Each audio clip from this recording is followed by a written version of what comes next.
Committee on Oversight and Government Reform will come to order, and without objection, the Chair is authorized to declare a recess at any time.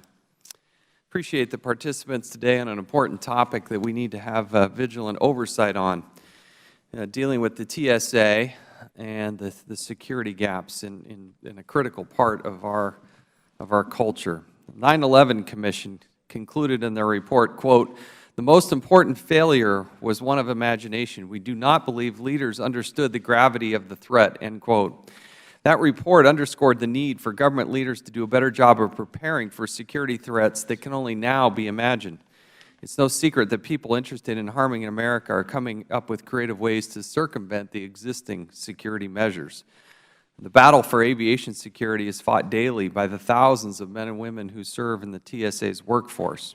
Every day, 2 million passengers in nearly 440 airports across the country depend on TSA to help hold the line and keep them safe. That's why passenger screening at checkpoints are so important. State-of-the-art screening technologies are not necessarily the magic bullet. There's also a human component and other methods and things that are used throughout the world that we should be paying attention to and implementing ourselves. But all aspects of passenger screening process, including luggage and carry-ons, must be working in concert. It is a vital part of what we do to protect this nation, and thus the hearing today. I'd like now to yield time to the former chairman of the Transportation Infrastructure Committee. He's the chairman of our subcommittee here, Mr. Micah of Florida. Thank you, Mr. Chairman, and our ranking member and our witnesses today. Having been around since we formed TSA and one of the original authors of the legislation, we have 14 years behind us, and unfortunately we don't have much progress and success of the major purpose that we set out for, and that was to make certain that we are safe and secure and that we have a system that of particularly passenger and baggage screening that ensures that for the traveling American public. Now you heard what I just commented on.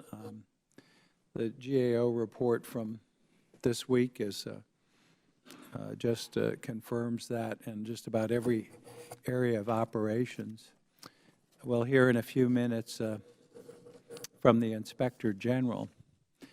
And on page 3 is a sort of a summary. He says, our most recent covert testing in September 2015.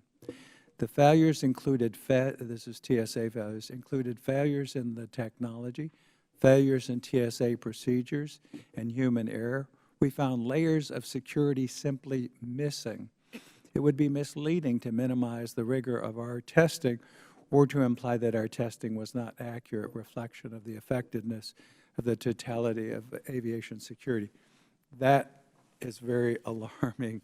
This report is very alarming. And where we've come, I went back from, again, 2007. Some information leaked on this was in the, just reporting it from USA Today, that screeners failed 75% of the time and finding dangerous materials and items that posed a threat 75% of the time with 30,000 screeners. We're now at 46,000 screeners, and most recently we've had this leak where the failure rate had been as high, and this is a report publicly obtained, of 95% failure. I think we need a complete overhaul. I think we need to address risk. I think we are hassling 99% of the people who pose no risk and still have no means of differentiating. We need to get TSA out of the screening business. They will never be able to recruit. They will never be able to train. They will never be able to retain. They will never be able to manage. But what they should be able to do is set the standards, and we have private screening under federal supervision for a host of other activities. Our highly secure nuclear facilities, our DOD facilities, and other facilities, and we let the private sector do what it does best, and we set the parameters, and then we audit, and we make the changes, because, again, I don't care what I hear today, I'm convinced that you cannot fix a system that will continue to fail. I yield back. Thank the gentleman. The administrator, along with the thousands of people who serve in the TSA, need to own the system. And if problems arise, then you must be attended to swiftly and appropriately, but we also ask that they work in a proactive way so those threats are mitigated prior to getting to the airport and certainly prior to getting on an airplane. We look forward to the hearing testimony today. We'll now recognize the ranking member, Mr. Cummings of Maryland, for 5 minutes. Thank you very much, Mr. Chairman, for holding today's very important hearing. And let me welcome Mr. Roth, the Inspector General. It's good to have you here again on this very critical issue. Let me also welcome Ms. Grover from the Government Accountability Office, which does very important and excellent work for the committee on this and many other topics. I also want to welcome Administrator Neffinger.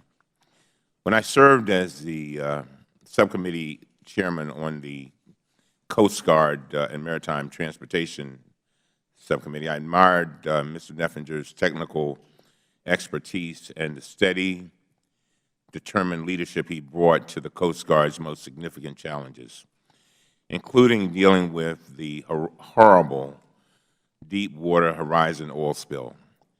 I am sure he remembers how it called the Coast Guard back again and again and again and again and again to ensure accountability, and every single time you were up to the task. And I am so glad that you have been chosen for this task. And I thank him for his decades of service, and I applaud President Obama's decision to appoint him to this very critical position. When it comes to the security of our airlines and our flying public, we must always push to stay ahead of the terrorists and anyone else who would do us harm. We must take nothing for granted. We must test ourselves constantly, and we must put the lessons we learn into urgent action. I've often said that so often we spend a lot of time talking about testing and how things are going to work when we have an emergency. And so often what happens, and we saw this to some degree, Mr. Neffinger, in Deepwater Horizon, we constantly say there will come a time when you'll see it works, when the rubber meets the road. And when that moment comes, so often we discover there is no road. Above all, we must never become complacent. We must treat every single day as if lives depend on the urgency of our actions, because they do. Unfortunately, until last spring, it appeared almost routine for senior leaders at the Transportation Security Administration to receive reports of security gaps in the nation's air passenger screening operations. These reports came from the Inspector General and GAO and specialized red teams at TSA itself. And they described additional rounds of testing revealing yet more gaps.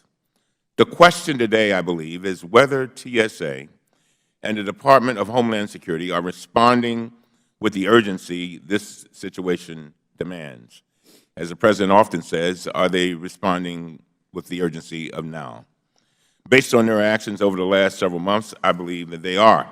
However, their work is far from complete, and it is incumbent on both the agency and this committee to continue our oversight efforts in order to ensure that improvements are put into place. Last spring, Secretary Johnson ordered a comprehensive top-to-bottom review of all of TSA's practices and procedures to understand why the agency's performance was falling short of its own standards and our expectations here in Congress. He required senior leaders to report to him every 2 weeks about the root causes of these shortfalls, as well as the solutions being implemented to address them. Over the summer, TSA developed and began implementing a 10-point plan to revamp all aspects of its screening procedures, personnel training processes, and equipment maintenance practices. it is clear that the agency has been aggressively working to change its culture, and I'm very encouraged by the steps DHS and TSA have taken to date.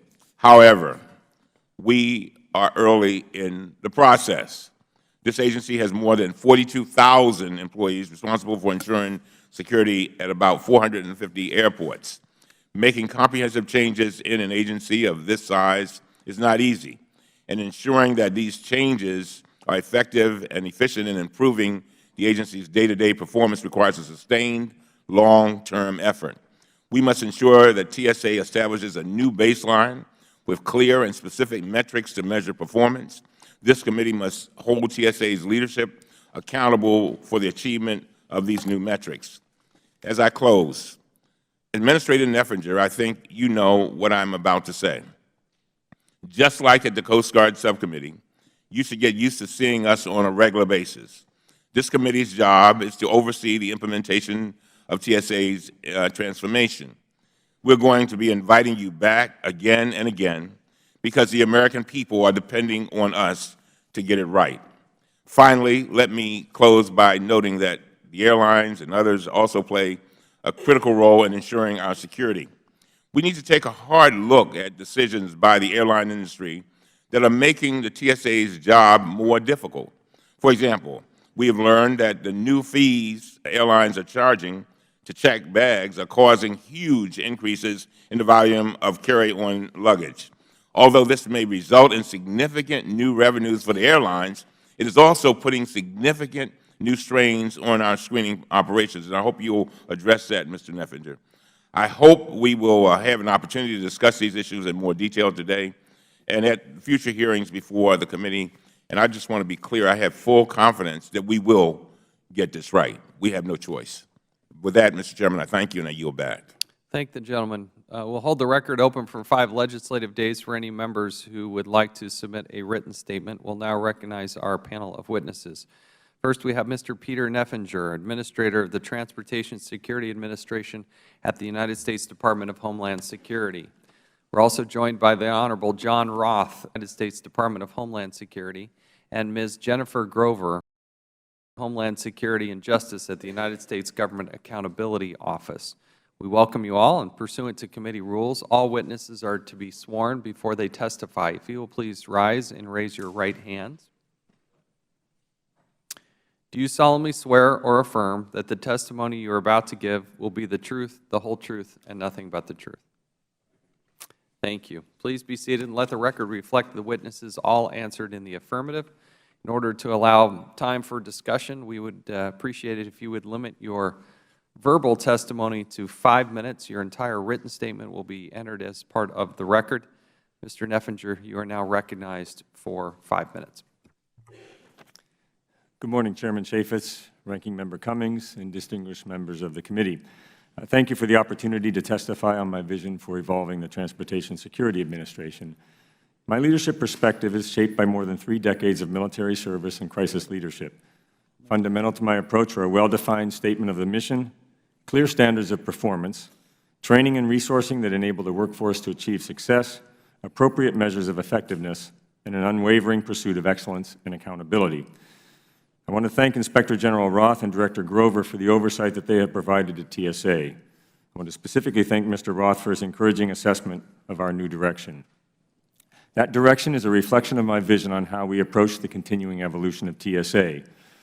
I'm now 4 months into the job, and I've traveled to dozens of airports and Federal Air Marshal offices across the country. I've also visited our European partners in the United Kingdom, France, and the Netherlands, and I've met with stakeholders from the airlines, travel industry, and airport operators. I've engaged surface stakeholders in passenger rail and light rail across the country and in Europe. I've been thoroughly impressed with the professionals who occupy our ranks, and I've been equally impressed with the collaboration across the transportation enterprise and the range of capabilities our Federal, state, and local partners bring to bear across every mode of our transportation system. These complex systems require that we examine them and consider them as a whole. We integrate the wide range of public and private capabilities to close gaps, reduce vulnerabilities, and counter threats, that we benchmark and apply best practices across the enterprise, and that we seek global consistency. However, as I have stated in previous hearings on this topic, my immediate priority has been to pursue solutions to the Inspector General's recent covert testing findings, which were unfortunately leaked to the media in May of this year. And we are making significant progress in doing so. The Inspector General's covert tests focused on an element of the aviation security system, specifically the advanced imaging technology capability within the checkpoint. His tests identified areas for improvement with which we concurred. The system as a whole remains effective, and as a result of these tests has only gotten stronger. In response, TSA implemented an immediate action plan to ensure accountability, improve alarm resolution, increase effectiveness, and strengthen procedures. We've also responded vigorously by implementing Secretary Johnson's 10-point plan, as previously referred to. And to ensure we don't repeat past failures, of utmost concern, from my perspective, was determining root causes of the problem. Our conclusion is that the screening effectiveness challenges were not merely an officer performance problem, nor were they a failure of the advanced imaging technology. The AIT has greatly enhanced our ability to detect non-metallic threats and continues to perform to expected standards when deployed and used properly. As we look at the people, processes, and technology, strong drivers of the problem include leadership focus, environmental influences, and gaps in system design and processes. There was significant pressure to quickly clear passengers at the risk of not completely resolving alarms. Our analysis also revealed that our officers did not fully understand the capabilities of the equipment, and several procedures were inadequate to resolve alarms. We have trained our officers to understand and use equipment properly, and we've corrected our procedures.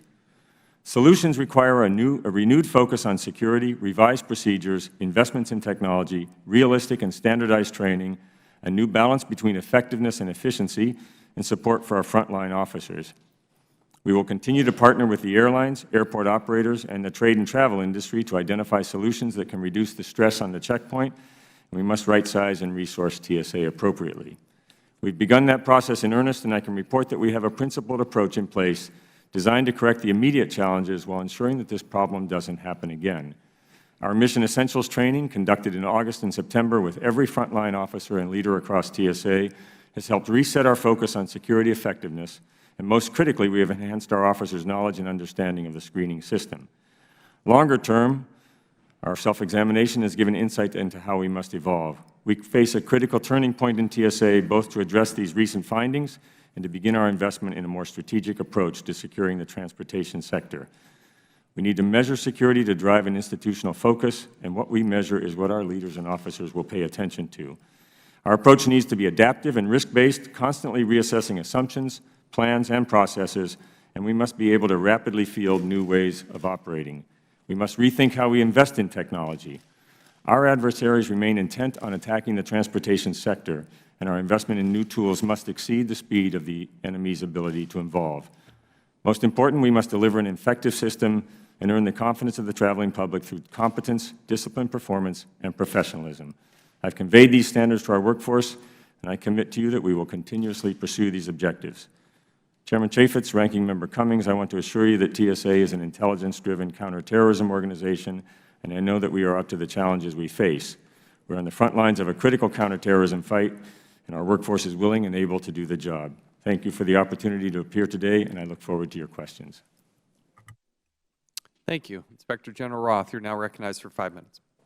Thank you.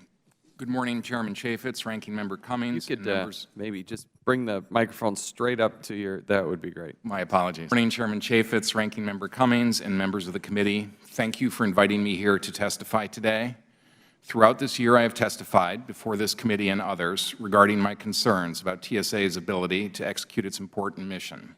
I highlighted the challenges TSA faced. I identified that these challenges were in almost every area of TSA's operations. Its problematic implementation of risk assessment rules, including its management of the pre-check program, failures in passenger checkpoint and baggage screening operations, its control over access to secure areas, including management of its access badge program, its management of its workforce integrity program, its oversight of its acquisition and maintenance and screening equipment, and other issues we have discovered in the course of over 115 audit and inspection reports. We may be in a very different place now than we were in May when I last testified about this before this committee. I believe that Administrator Neffinger brings with him a new attitude about oversight. Ensuring transportation safety is a massive and complex problem, and there is no silver bullet to solve it. It will take a sustained and disciplined effort. However, the first step to fixing a problem is having the courage to critically assess the deficiencies in an honest and objective light. Creating a culture of change within TSA and giving the TSA workforce the ability to identify and address the risks will be the Administrator's most critical and challenging task. I believe that the Department and TSA leadership has begun the process of critical self-evaluation and, aided by the dedicated workforce of TSA, are in a position to begin addressing some of those issues.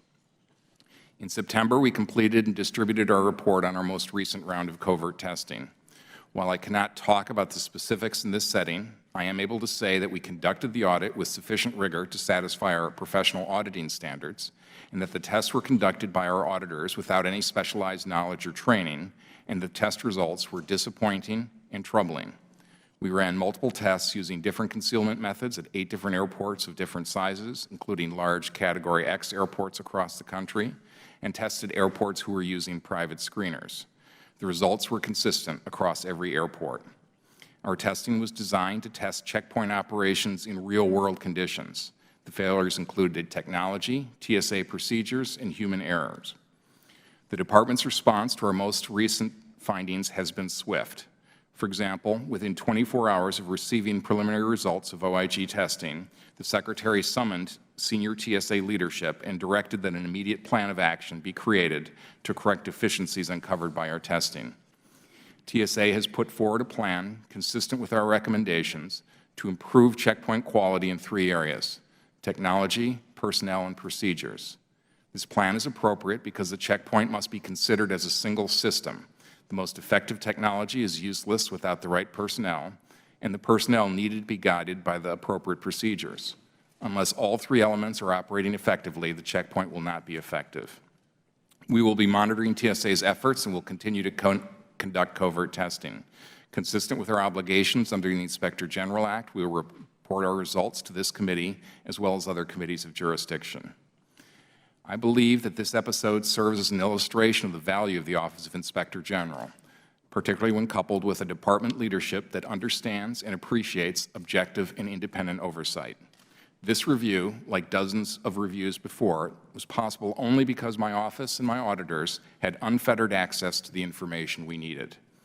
I believe I speak for the entire IG community in expressing my gratitude to this committee for the legislation currently pending in the House, H.R. 2395, the Inspector General Empowerment Act of 2015.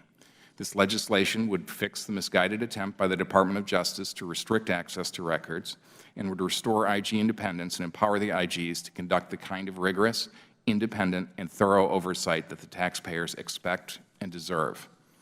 This legislation would also improve and streamline the way we do business. For example, my written testimony gives an example of the powerful results we can obtain from data matching, which the legislation would streamline. Mr. Chairman, this concludes my prepared statement. I welcome any questions you or other members of the committee may have. Thank you. And Director Grover, we're pleased to have you here with us today, and you're now recognized for 5 minutes. Good morning, Chairman Chaffetz, Ranking Member Cummings, and other members and staff. Thank you for the opportunity to discuss how TSA can improve the effectiveness of airport passenger screening. In the past 6 years, GAO has made 80 recommendations to TSA. TSA has concurred with nearly all of them and has taken action to address most of them. In fact, TSA has fully implemented more than 3/4. Yet every year, our reports continue to find vulnerabilities in the system, many related to questions of security effectiveness. Why is that? Our body of work over the past several years shows that TSA has consistently fallen short in basic program management in several aspects. 3 shortcomings stand out. First, failing to fully and rigorously evaluate the effectiveness of new technologies and programs. Second, not establishing performance measures that fully reflect program goals. And third, failing to use program data to identify areas for improvement. There are many GAO reports that illustrate the shortfalls in each area. I will provide one example for each. First, TSA should fully evaluate effectiveness prior to adoption to ensure that acquisitions and programs work and to make sure that monies are well spent. In one example, in our review of TSA's body scanning technology, known as AIT, we found that TSA evaluated these systems in the laboratory for effectiveness, but had not addressed how airport screeners were using the systems in the airport environment.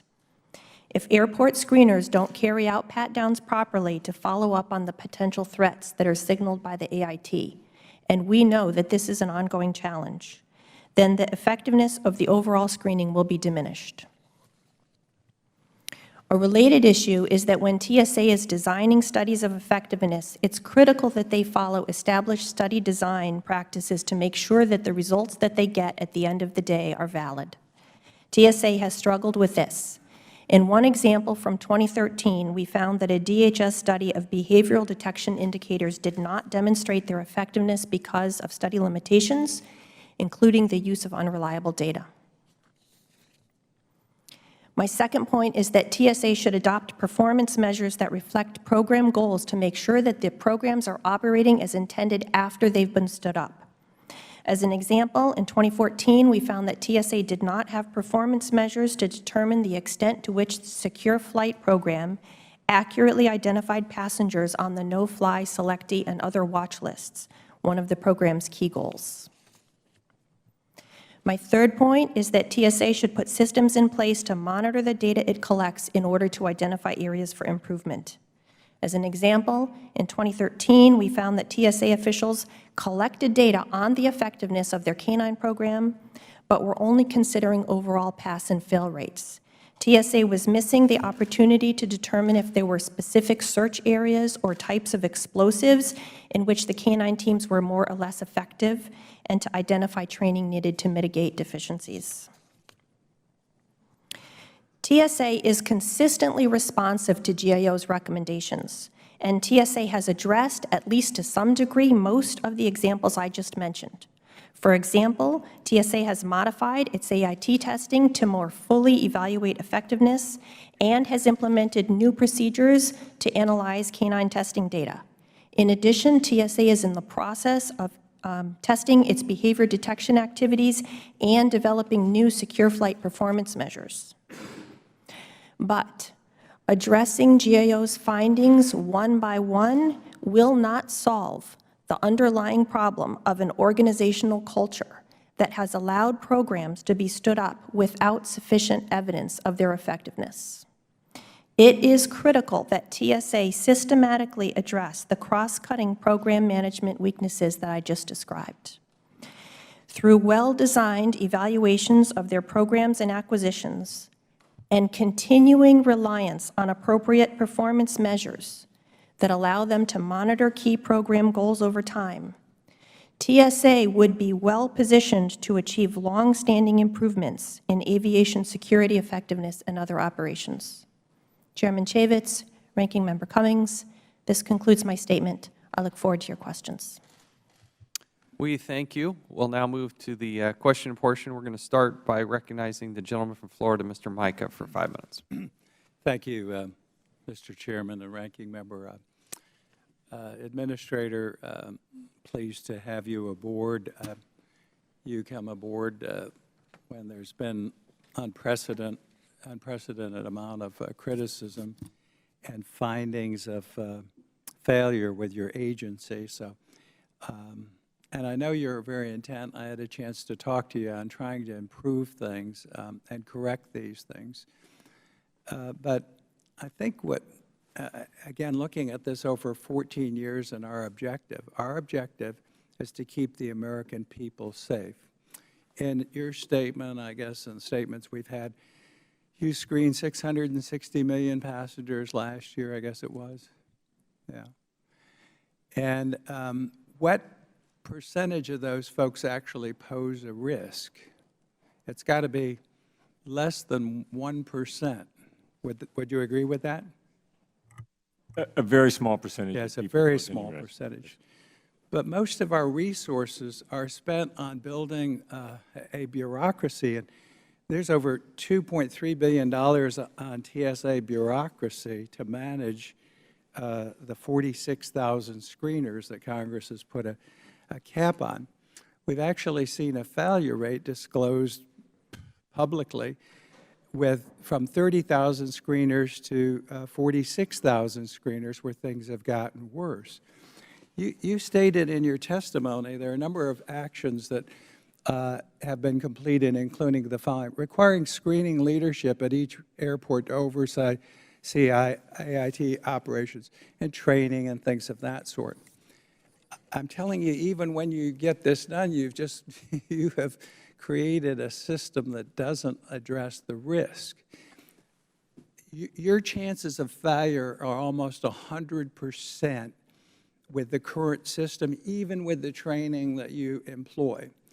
I can thwart the AIT machines. It took me 2 years to get TSA just to look at the AIT machines. You don't know the history of that, because I knew what we had in place. The puffers didn't work, and I knew the threat was there for explosives, and it's still there.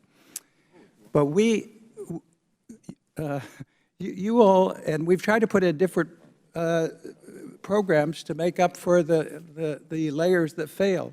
Behavior detection, $1 billion we spent on behavior detection. We have thousands of officers. And here's a report here by the Freedom to Travel USA. It says, in the airports where it's used, 50,000 travelers have been flagged. 0 of these are terrorists. 16 known terrorists passed through the behavior detection airports on at least 24 occasions. My whole point here is that you need to get out of the personnel business, back into the security business, turning TSA back into doing the things that will save us, the intelligence gathering, setting the parameters for someone else. You're not a very good personnel agency, nor will you be. The recruitment's horrible, the training's horrible, the retention is horrible. It just goes on and on. So again, no matter what you do, if you don't address the risk and put our resources, we should be putting our resources. Every instance in which we've stopped them has been first the public, since 9/11, since that morning when they found out on Flight 93, they attacked those terrorists and took them down. Richard Reed, it was the crew and passengers that stopped him. In every instance, the liquid bombers, they woke me up in Texas and told me about that. That was British and Israeli intelligence. But it's got to be our intelligence that saves the day. Refocusing that, get you out of the personnel business, back into the security business, addressing that 1%. And what's scary, too, is the 1%, the no-fly list and the other list. We still don't have that right, according to some of the folks who have testified, some of the evidence that I've seen. So, again, I don't mean to give you a hard time, but I think please consider this. I sat, when we devised this system, with the head of, and I told you this story, of maximum security facilities. And when you go into those, you get body cavity searches. And they told me even with that, which you're not going to do to 659,000 or 659 million Americans, this still stuff gets through: counterband, drugs, weapons. So, again, I look forward to your response. You don't have to give it today, but I think if we change that out, get you out of the personnel business into the security business, that's the best use of our resources. Mr. Chairman, too, I'd like to put this report in the record, if I may. It's a Freedom to Travel USA TSA failures by the numbers. I think it's very enlightening if you would grant that request. Without objection, so ordered. We'll now recognize the gentleman from Virginia, Mr. Conley, for 5 minutes. I thank the Chair, and I thank the distinguished ranking member, my friend Mr. Cummings. Administrator Neffinger, welcome. And I really welcome your ascension to this office.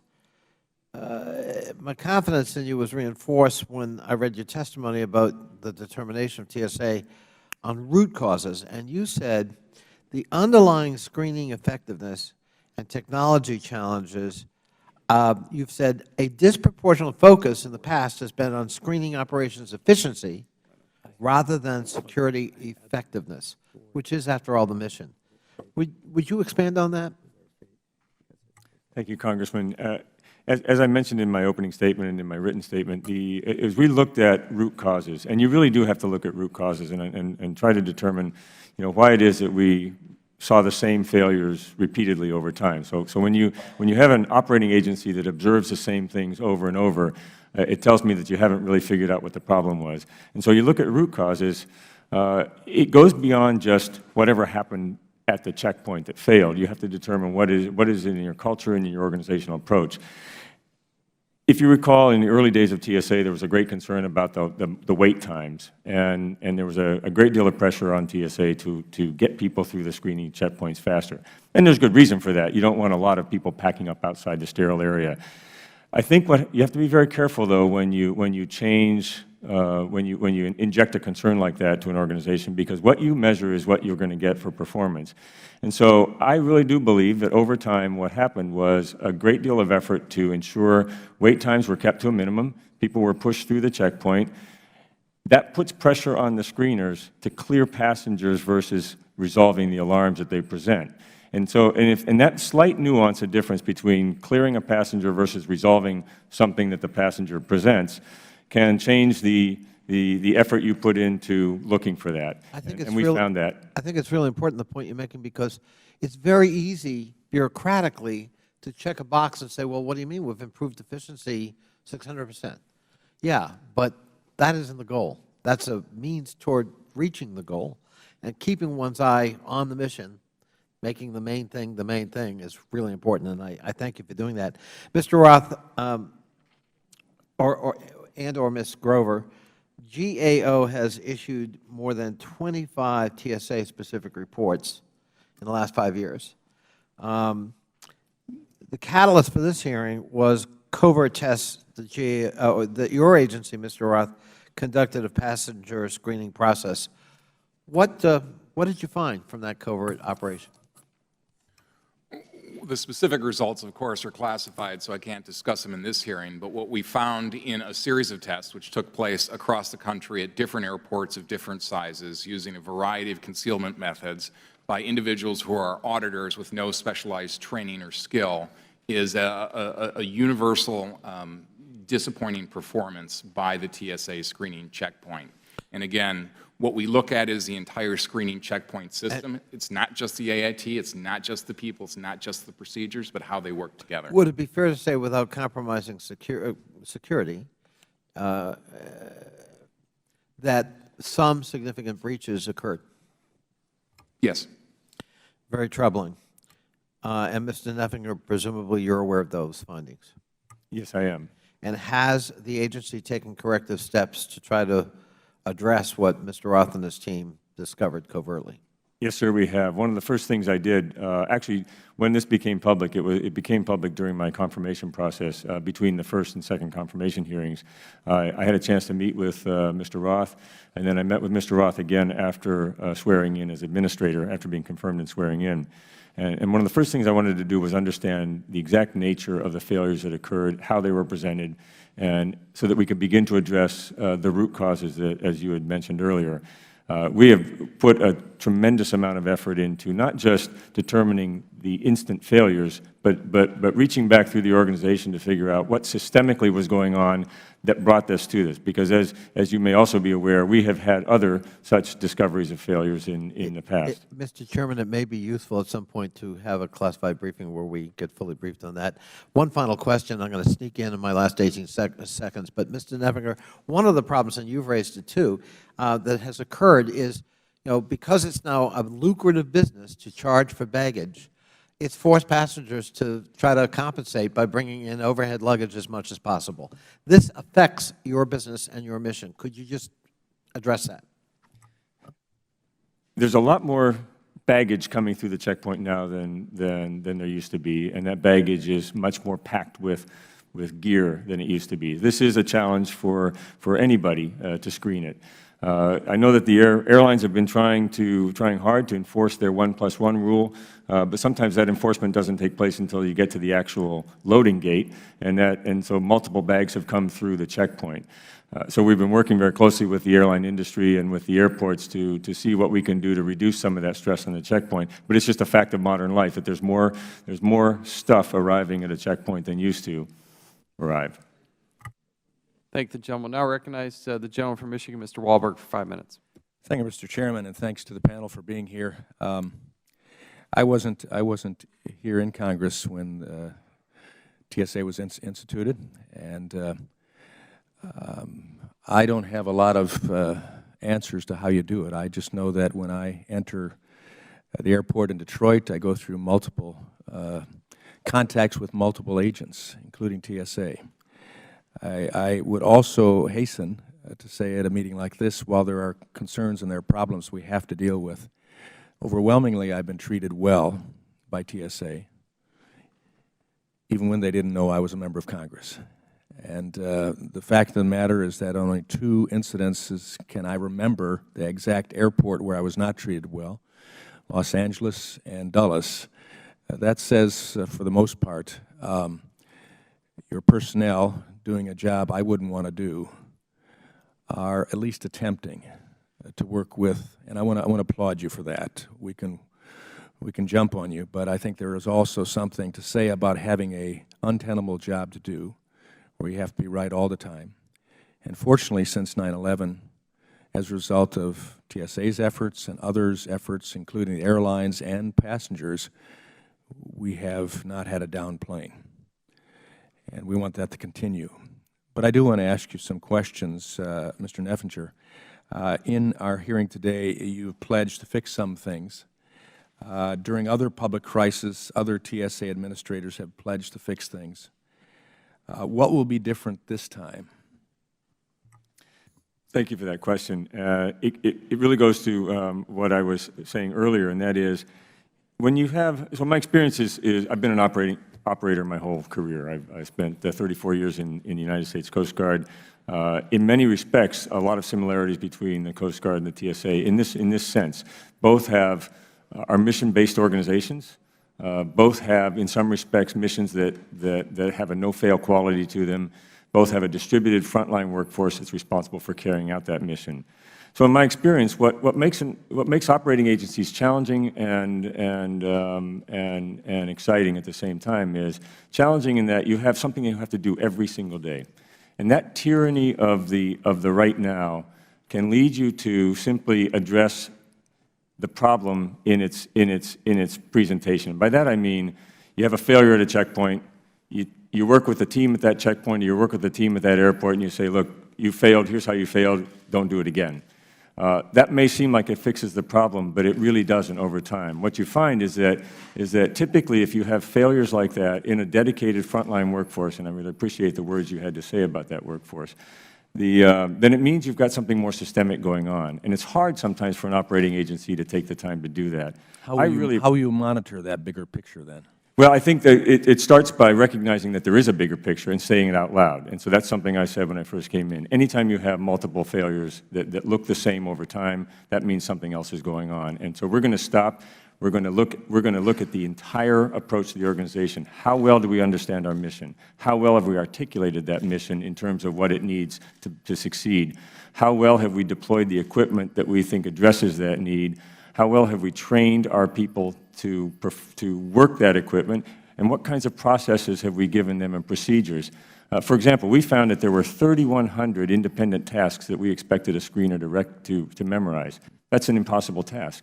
You can't do that. So it gets additive over time. So you've got to step back to first principles and say, this is about the mission first and foremost, and it's about the performance of that mission in an environment in which we have so much at stake.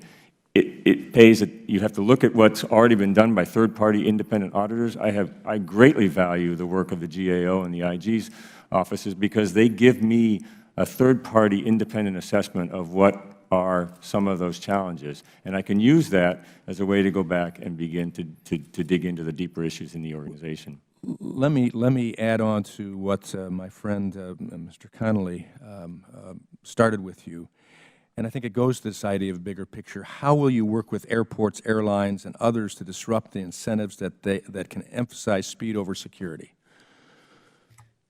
Well, as I mentioned, I've met with a number of those, actually all of the major airlines in the U.S., as well as their associations and other stakeholders. It starts by recognizing that this is an interactive system. TSA doesn't work alone inside the aviation system. It works in conjunction with all the other players, and everyone has a role to play in the security of the system. And so it's not simply a handoff and a transaction from one entity in the system to the other. It's a continuous interaction, and that interaction requires that they be aware of the challenges that their system imposes upon our responsibilities for security, just as we have to be aware of the challenges that our security responsibilities impose on them. I will tell you that they've been very receptive to that. There's a lot more work we can do to connect more effectively to the various players in the system. And so I've established a number of regular meetings now with my counterparts in the private sector, as well as across the system, to begin to address what I think are these longstanding, overarching issues that have been not necessarily ignored, but have not been attended to appropriately. Thank the gentleman. Now recognize the ranking member, Mr. Cummings, for 5 minutes. Thank you very much. Director Grover, when you were talking about the problems, I wrote 2 words, and I wrote the words culture gap. In other words, I think from just listening to you, a culture has been established. And I think that culture is in part, and I want you all to comment on this. I'm just listening and reading.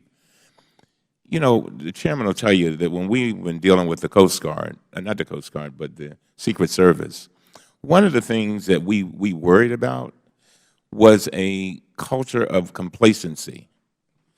Not that people are not good people, but you get used to nobody jumping over the fence at the White House. So because everything's going to be all right. And so what happens is that people get sort of lulled, and it's slow, but it's a culture, and it's going to be all right. And then, Administrator, when you combine that with this thing about making sure you get the people through quickly, and you put the quickness over, the mission, then I think you have a combination for problems. And I think those kind of problems are very difficult to address. And I'm trying to figure out, first of all, would you comment on that, Ms. Grover? Yes, sir. Thank you for the opportunity. So TSA was originally stood up in a culture of crisis where they had to be responsive, and they had to be responsive fast.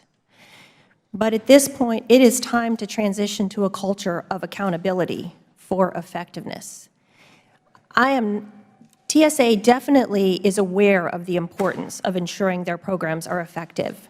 And I appreciate Administrator Neffinger's remarks about enhancing that culture throughout the workforce. But at the end of the day, for GAO, it comes down to a very simple question, which is, does the program work, and how do you know?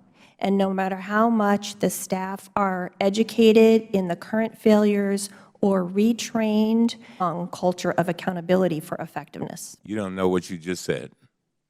I think you just hit the nail quite well. So they started with a culture of emergency. And so everybody's, we got to make sure that we protect ourselves. And then when the emergency seems to wane, you can slowly move into what I talked about, that culture of complacency. But now we got to change our whole dynamic and create a new normal. And that is a new normal of accountability. Now, you got a plan, right? You have a plan? Yes, sir, I do. And you plan to implement it by March of 2016? Is that right? Well, there are a number of steps in that, but that's what I was going to ask you. What will the status of the screening process be at that date? Will it have reached what you envision as peak effectiveness, or will it still be in the process or improving mode?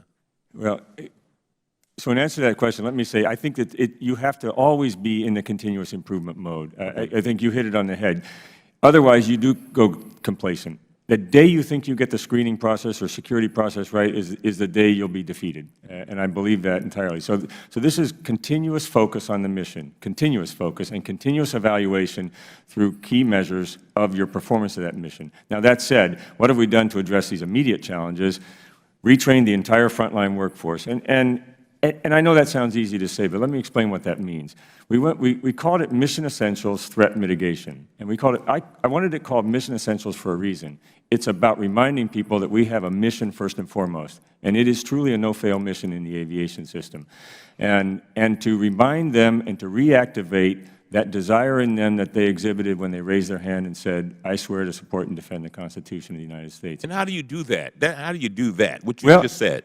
I think what first you say it out loud. Right. It starts by at the very top of the organization saying, what you do is critically important, and I'm going to make sure that everything I do is designed to make sure you succeed at your mission, to focus first and foremost. So I start at the mission every day, and I work backwards. That means I start with the junior-most person in this organization that's standing on a screening line, and I think about what it means for that individual to do their job effectively, and what do I need to do, and what does everybody between me and that individual need to be focused on to make that happen. This isn't about me as an individual. It's not about making myself look good or anybody between me and that person. It's about every one of us remembering that we serve a higher order here, and we engage in a higher order.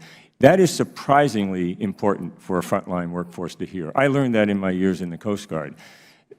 It may seem simple, but that's the most powerful thing you can tell somebody is what you do is important, and it's so important that I'm going to spend every waking moment paying attention to getting that done right. One last comment, Mr. Chairman. I hope that you took note of what Director Grover said, and I hope that in your discussions with your staff that you remind them about this, what she said. One time as a culture that was about an emergency, now it's about accountability, because I think that makes a lot of sense. And, yes, sir. Hopefully we'll get another chance to ask a few questions. Thank you. I think the gentleman now recognize the gentleman from South Carolina, Mr. Gowdy, for 5 minutes. Thank you, Mr. Chairman. Mr. Neffinger, we're all, I guess, kind of creatures of our own personal experience, but I'll tell you, having most of us travel on a regular basis, in the airports that I use, which are primarily Greenville, Spartanburg, and South Carolina, Charlotte, and DCA, I have never had anything other t+than professional encounters with TSA folks, ever. There's not a single instance where I can think of where it wasn't A+ in terms of professionalism. So, you know, we're only creatures of our own, and I don't wear a member pin. So don't anybody think it's because they figured out what I do for a living. They didn't, and I don't, thank the Lord, look like most of my colleagues. So I don't think that it was for that reason. I think it's tough being in law enforcement, period. I think, quite frankly, without digressing into a broader conversation about that, I think it's become even tougher in the last couple of years to be in law enforcement. So what I want you to tell me is, where are your applicants coming from?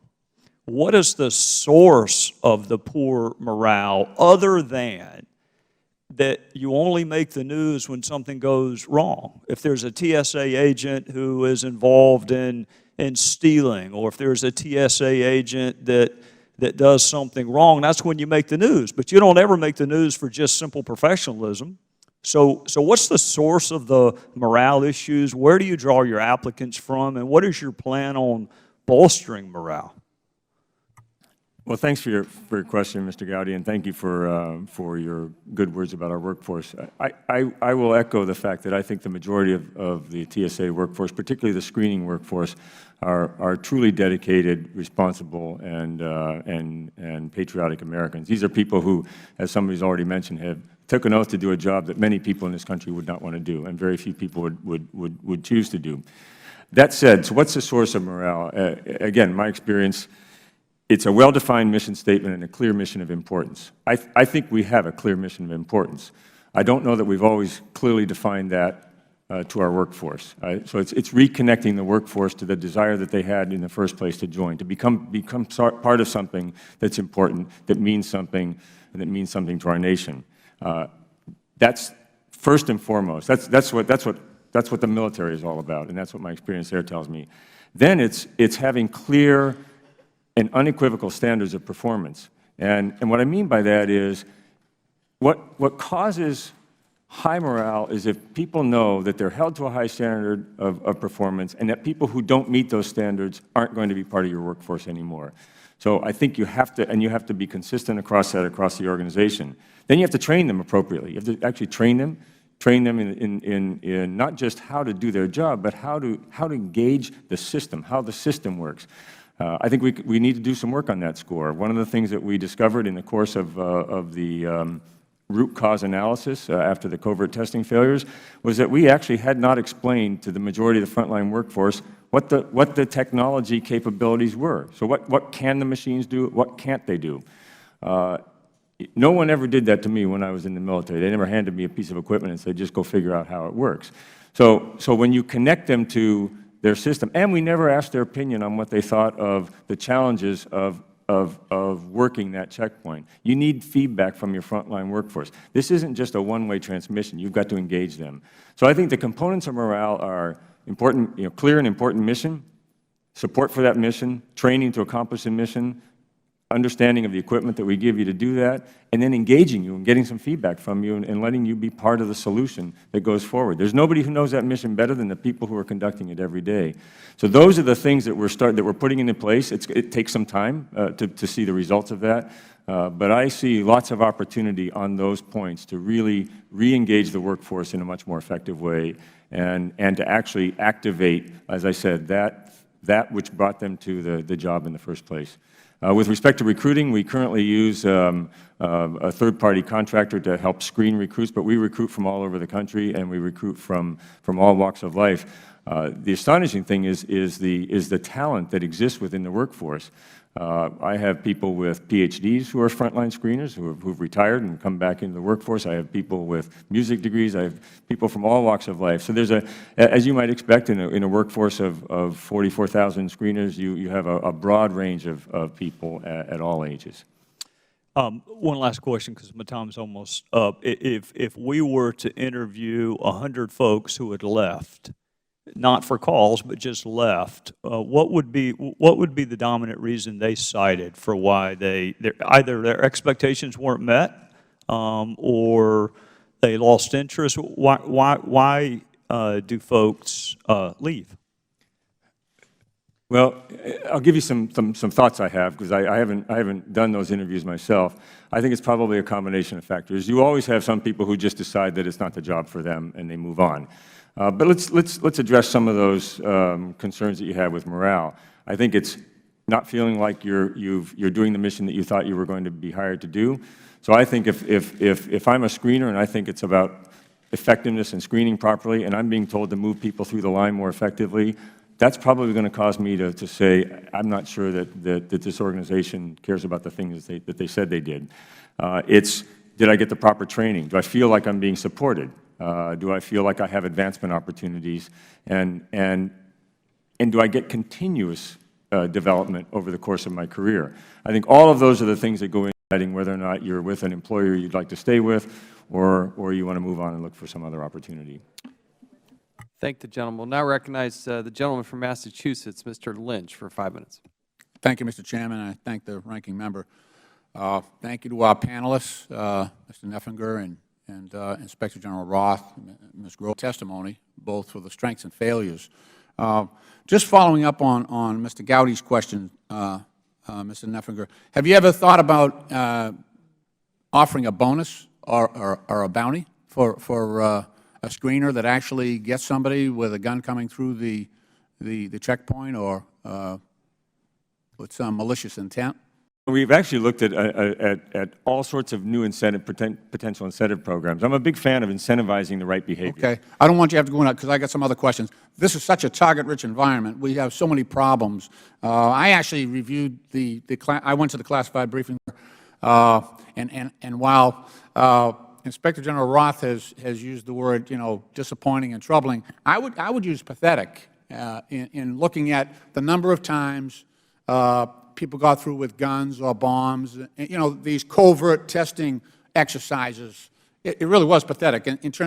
And when I say that, I mean pitiful. The number of times people got through. I mean, I fly a lot. My family flies a lot. And just thinking about the breaches there, it's horrific. So one of the things we can do is just be honest about the degree of the breaches and the scope of it. And I think you've got at that. I think you've really looked at the cultural problems here and what we got to get at. And I appreciate that. So I'm supporting you. I'm not just criticizing you. I'm supporting you in your changes. But the nature of the threat has evolved as well. So now you have ISIS asking for lone wolf attacks, which, probably presents a greater vulnerability to passenger rail security than it does to airlines, perhaps. But I'm just wondering about what we're doing to evolve with that threat. And the other big gap that I see is in terms of people with credentials in airports, in secure areas, and we're having major gaps there. We're letting people in that have connections with terrorism. There's indicia of connections with terrorism, and they're getting through our screening process and getting into secure areas of the airport and being awarded credentials. I think we had 73 instances of that. Are we redoing this? And also, I'd like Inspector General Roth also to speak to that issue, because I know you've been relentless and you've been very good about this. In the past, there's been denial. I don't think we're hearing that from you, Mr. Neffinger. I don't think we are at all. But in the past, there's been a culture of denial, and we need to get at this. So we're going to have a major disaster here on a commercial airline or on a train, and we're not going to be able to. Well, people will say we didn't see that coming, but we did. We have. We see it now, and I'm just wondering what our response is going to be to address that issue. Let me see if I can address a couple of the points you made there with respect to what we're doing. Let me start with the last point first on the insider threat concern, people with badges in airports. As you know, there's been some concern about the security of the badged population. This is a trusted population, or should be a trusted population. So how do you determine whether your trusted population is truly to be trusted? So what safeguards do you put in place? I think there's work to be done there, and I'm encouraged by Secretary Johnson's reach to, earlier this year, prior to my confirmation, he had asked the Aviation Security Advisory Committee, which is a standing statutory committee of industry members that advise the Department and the Administrator. They took a hard look at this problem, and they came up with 28 recommendations, with which TSA fully concurred, and in the process of looking for an implementation plan for that. That said, what did they say was a challenge? First of all, it's having real-time access to the appropriate databases to screen people. TSA does, in fact, recurrently vet against the terrorist databases. One important point to note with respect well, we've got gaps in that. And you're taking an awful lot of time to give me very little answer. Okay. But so with the 73 members, it's actually 69 discrete individuals. They were not actually on the any terrorist watch list, but they had incomplete indicia in what's called the Terrorist Information Data Mart environment.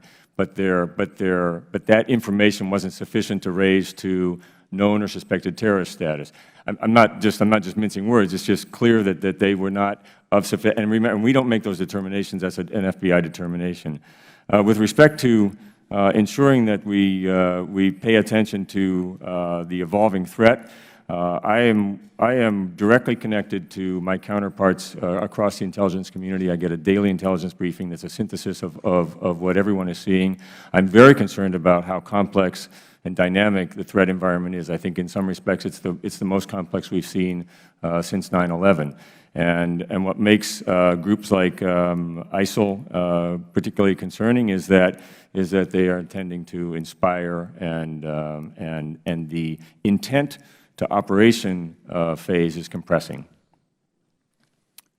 Mr. Chairman, could I ask the Inspector General if he would just give his version of that? I didn't hear a lot there, but you know, I still think we've got a problem, and I'm still worried about it, and I'm not hearing, you know, decisive action being taken in that regard. We're well over time, but if the Inspector General care to comment, then we'll. Just briefly, and thank you for the Please, question. yeah, thank you for your indulgence, Mr. Chairman. I appreciate that. This goes to sort of what I call beyond the checkpoint. Certainly our focus has been on the checkpoint, but there's a lot of security risk that is out there that is beyond the checkpoint. Aviation worker vetting is one of them. For example, we did an audit of TSA's job as a regulator. In other words, the airports have the duty to manage the CITA badges, the restricted access badges, and adjudicate criminal histories of those aviation workers. And yet what we found in a recent audit, for example, is that as a regulator, TSA only examines perhaps 1% of all the adjudications that the airports do. So anytime you have an issue where the airports have part of the responsibility and TSA has part of the responsibility, if you have those seams in there, that's what worries me. So the fact that you have those seams as well as how TSA is doing as a regulator, and I think we're going to be paying more attention to that as time goes on. Great. Thank you. Thank you, Mr. Chairman, again. Thank you. I'll now recognize myself for 5 minutes. And Administrator, quick answers if we could. If you try to bring a gun through a checkpoint and you get caught, what happens to that person? Depends on the state that you're in and the airport that you are, but it's turned over to local law enforcement. But do they go on a database that you administer? Do you note that person in your database? We do note that individual's name. Yeah. Do they go on a no-fly list? They do not necessarily go on a no-fly list. It depends upon the nature of how they presented. The no-fly list, as you know, is a terrorist watch list, right? And it's managed primarily by the FBI. So the no-fly list is you specifically put on based upon your connection as a known or suspected terrorist. So trying to bring a gun onto an airplane is not put you into a category as potentially a nefarious terrorist type of person, correct? It will ensure that you get increased scrutiny when you travel, and you'll lose if you're a pre-check member or an expedited screening member. You'll lose that. For how long? For a minimum of 90 days. It depends upon the nature of the incident. So you try to bring a gun on a plane, whether it's an accident or not, and just for 90 days you just don't get pre-check. That's the penalty? You'll get significant additional screening, which will include. But you can go day 91, you get back into pre-screen. I saw somebody who is pretty well known in Utah. They were found to have a gun. Said it was an accident. I'm sure it was, but I also saw that person back in pre-check pretty quick, and life goes on. But if you're on the no-fly list, does that mean you can't fly? Unless they're given a specific waiver request that comes from the FBI, yes, sir, that's correct. So if you're on the no-fly, how many people on the no-fly list? I'd have to get you that number. I don't know off the top of my head. What percentage of the TSA's time is spent on aviation, and where are the other areas in which you're allocating resources?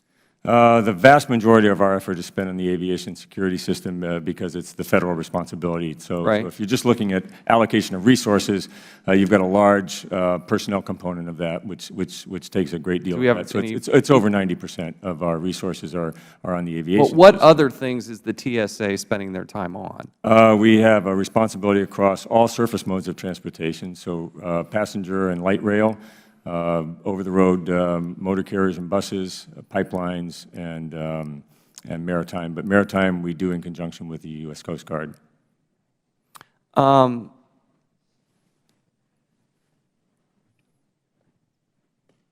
me a little bit more, if you could. I want to go to the Director Grover. There are some things that have been on this list that you've been concerned about for year after year after year. And I really did like, as Mr. Cummings did, how do you solve that cultural problem? But does anybody have any consequence if they fail in this mission? I mean, are they holding people accountable? We have a study underway on that issue right now. There are annual exams that the screeners have to pass in order to keep their jobs.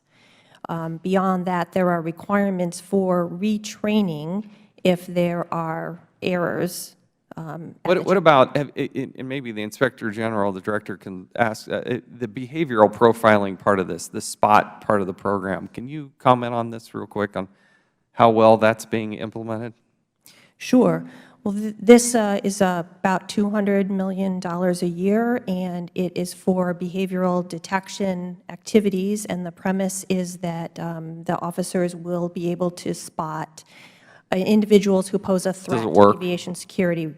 TSA doesn't have evidence that is sufficient for GAO, so we don't know. We don't know. We don't know. Inspector General, have you looked at this at all? We looked at this in May of 2013. What we found is that there were no metrics that TSA had provided as far as what success looks like in the program. They had very poor data collection. They had insufficient training of the BDOs. I mean, keep in mind what the whole idea behind this is that you're going to be able to take this population and figure out who it is that's the greatest risk. Now, are they putting too many, sorry, I'm jumping because my time's run out. Are they putting too many people into the TSA pre-lines? That was our concern, and based on several sort of audits that we did in the spring of this year, we believe that the administrator has taken fairly significant and drastic action to reduce the number of individuals in the pre-check who had not been individually vetted. We made a number of recommendations. The prior administrator had rejected those recommendations, but since Administrator Neffinger has come in, there has been a change as to whether or not those recommendations are adopted. And this is, again, my concern here is that behavioral profiling is an important part of what we're doing, but how to train and implement that is a critical component. I'm also a big fan of the K-9 teams. They're mobile. There's a perception that they are able to detect things that I think would make somebody very nervous. The presence of a K-9 in conjunction with behavioral profiling, going through a metal detector, would be much more effective and efficient. It's certainly what the military came to the conclusion of doing, and I think we need to pay keen attention to that. But my time has expired. We'll now recognize Ms. Kelly for 5 minutes. Thank you, Mr. Chair. Good morning. Screening lanes designated as pre-check lanes are available at more than 150 airports, according to TSA's website. Travelers who go through such lanes receive expedited screening. There are several ways that travelers can assess the pre-check lanes. Under one procedure, individuals apply to the program, pay a fee, provide data on themselves, and undergo background checks. If an applicant is determined to be a low-risk flyer, the applicant is enrolled in the pre-check program. However, TSA has been directing some travelers to the expedited pre-check lines, even if they did not enroll in the program. Specifically, travelers can be directed to the pre-check lanes through procedures that have been called Managed Inclusion 1 and Managed Inclusion 2. Administrator Neffinger, in your testimony, you wrote that at your discretion, TSA has phased out the practice known as Managed Inclusion 2.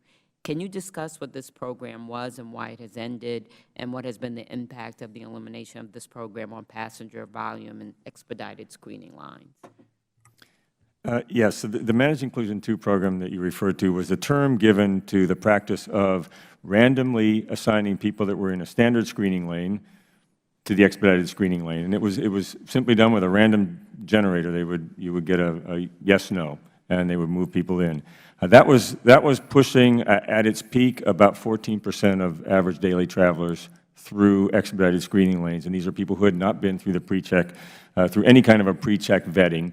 There were some things that were done that were intended to buy down the risk of those individuals, some additional randomized measures that were taken after you got pushed into that lane. It was my opinion when I took over that was an untenable risk. And so I discontinued that practice, and as of September 12th, it was eliminated completely. We had to ramp it down slowly so we didn't shock the system, but we eliminated that completely. How long did that go on? How long did that process go on? I think it was about 1.5 years or so that was run. There's another form of moving of people into expedited screening lanes, a much smaller number. You referred to it as Managed Inclusion 1, but what it really is the use of passenger sniffing canines to randomly assign some people from standard screening into the expedited screening lanes, but using the canines, and then additional screening measures that apply to each of them. That's a very small percentage of the daily travelers, and I'll get you the exact number on that. But I am a big fan and a big proponent of a fully vetted population in an expedited screening lane. I think the only way we can, going back to the earlier comments about risk-based security, I really want to know as much as I can about an individual traveling as they come through, given that the vast majority of people are safe to do so. So the goal is to significantly expand the truly vetted pre-check population over the coming months and to completely eliminate the random assignment of anyone into the pre-check lane that has not already been vetted for such. Maybe I missed this, but do you feel that more people are going through the pre-check program, so they can go through the faster lines? Because it seems like the last couple of times I've traveled, there have been many more people on the pre-check line, and I'm O'Hare, so. Well, we're seeing a huge spike in enrollments over the past couple of months. So we're averaging about 50,000 enrollments a month right now, which is encouraging to me. And that's before the response that to our recent request for proposals to expand the marketing opportunities to up to 3 additional private sector vendors to look for more retail opportunities to enroll in pre-check. I know that I've worked with talked with the airlines and the travel industry. They're advertising it. If you've flown recently, you may have seen on the in-flight screens advertisements for pre-check. So the industry is working very hard to increase enrollments as well. Okay, thank you. Inspector General Roth, you wrote that you were pleased to report that we have recently made significant progress in getting concurrence and compliance with recommendations the Inspector General's office has made regarding pre-check, but that TSA is continuing to use some risk assessment tools you have recommended that they discontinue. To that extent, can you, in this open setting, to recommendations your office has made to the TSA regarding access to expedited screening processes that TSA has not acted on at this point? Certainly, and thank you for that question. Just as an overlay, we had a number of open recommendations or recommendations that TSA did not agree with, and those are set forth, I think, starting on about page 20 of the appendix to my testimony. And one of the things that I wanted to do was highlight in bold those that have changed in the last 6 months, and it is significant. There's almost no disagreement now between TSA and the Office of Inspector General as to what needs to be done. There is a fairly narrow point, and unfortunately, because this is an open setting, it's not possible to discuss it. But there is a certain risk profile of a certain type of passenger that we believe should not be an expedited screening. But we are in discussions with TSA about it. These are good faith discussions as to what is an appropriate level of risk, and I'm highly confident we're going to get to a place that both protects the American people but also moves passengers in an expedited way. I think. Oh, okay, my time's up. I have one more. And does TSA, am I past my time? Oh, I'm sorry. I yield back. Thank you. We now recognize the gentleman from North Carolina, Mr. Meadows, for 5 minutes.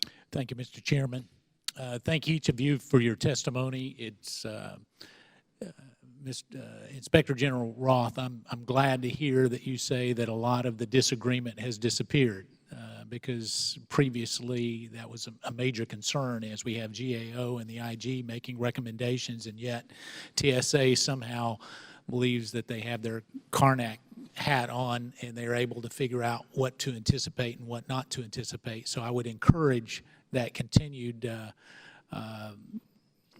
I guess, partnership. But speaking of partnerships, I want to focus on the partnership for public service, and specifically with regards, Administrator, to low employee morale. We have held hearings in this very room about some of the worst places to work, which perhaps that title was not the best title to pick. But we've also found that there is a tremendous opportunity in terms of employee morale on how to encourage the workforce. Your survey has consistently, well, let's just say that it's not something that you would try to attain. Do I have your commitment today to reach out to some of those agencies that get good marks on that survey to find out the best practices that they have? NASA in particular continues to get high marks. Do I have your commitment to do that? Yes, sir, and so does the workforce. Okay.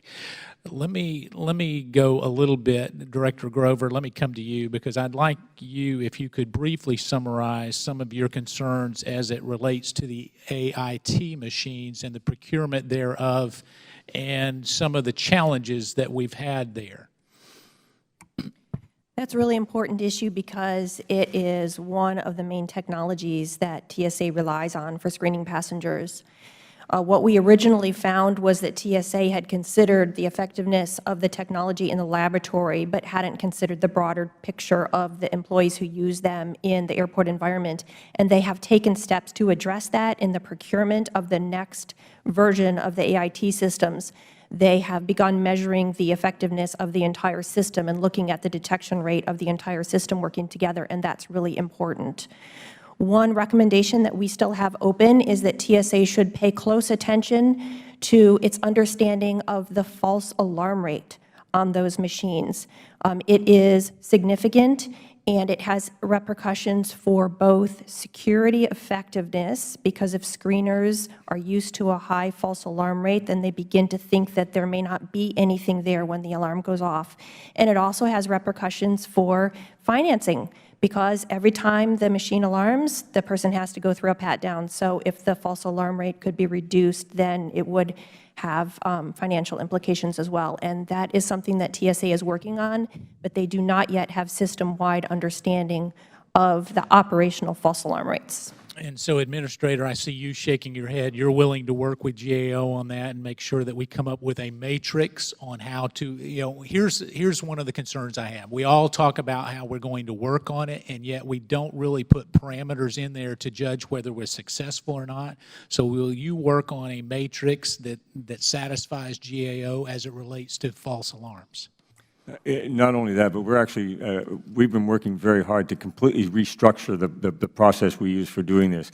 I think that Director Grover has raised some important points, and they're key to, they are the key challenges that we face, but you can't do it unless you change the way you do business. And so it's really given us an opportunity, it's given me an opportunity to completely restructure the way we do business. All right, let me, when we talk about restructuring the way that we do business, one of the things that happens a lot is administrators come here and say, we just need more money. And I think that in a bipartisan fashion, we're willing to give you the resources necessary to do it if you're willing to look at not only the recommendations that the IGA and GAO have looked at, but look at recreating the way that you do business from a security standpoint. The chairman mentioned K-9 units. A plan or to look at K-9s to bring them in during those high peak, high times of travel. Not 1 a.m. in the morning, when you have 2 TSA, personnel there, but during those to help alleviate some of the backlog. Are you willing to come up with a proposal and submit to this committee on how you might implement that? I will. In fact, I think I have a good story to tell this committee with respect to K-9s. One of the first things I did was look at the current disposition of K-9 units across K-9 teams across the nation, repositioning a number of those from small, lesser traveled airports to the large, high-volume airports. We're bringing a number of new teams on board this year. I will get you a full report for the committee because I think it's a good report, and it shows that we're moving, I believe, in the right direction with respect to thinking of this system. And I just want to make one comment with respect to your comments. I absolutely agree with you that you have to take a systemic view of this. If you look at discrete elements of the system, all you'll do is look at discrete elements of the system, and you won't think about how they interact with one another. So it's looking at the entire environment that we call aviation security and understanding how all of these components interact with one another and how effective they are. It speaks to everything from false alarm rates to the proper use of K-9s to other things. And I'm happy to provide a much fuller brief at the committee's discretion on how we're doing that. I yield back. Thank you. Thank the gentleman. We'll now recognize the gentlewoman from the District of Columbia, Ms. Norton, for 5 minutes. Thank you. Thank you very much. Mr. Chairman, this is an important hearing. Before I ask my question, Administrator Neffinger, this is a copy of a District of Columbia license. We've had to have the administrator in and then the deputy administrator in because it changed from saying Washington, D.C. to saying District of Columbia, and apparently this really befuddled the screeners, and so some have been asked for their passport because this license, the license of the place where you are now wasn't recognized. So I want to provide you with a copy of this before you leave so that kind of periodic reminders can be made. This was a change. I understand it was changed from Washington, D.C., and there was an attempt by the administrator and the deputy administrator to work closely with me. Since you're new, I want to make sure that this doesn't have to come up on your watch. Mr.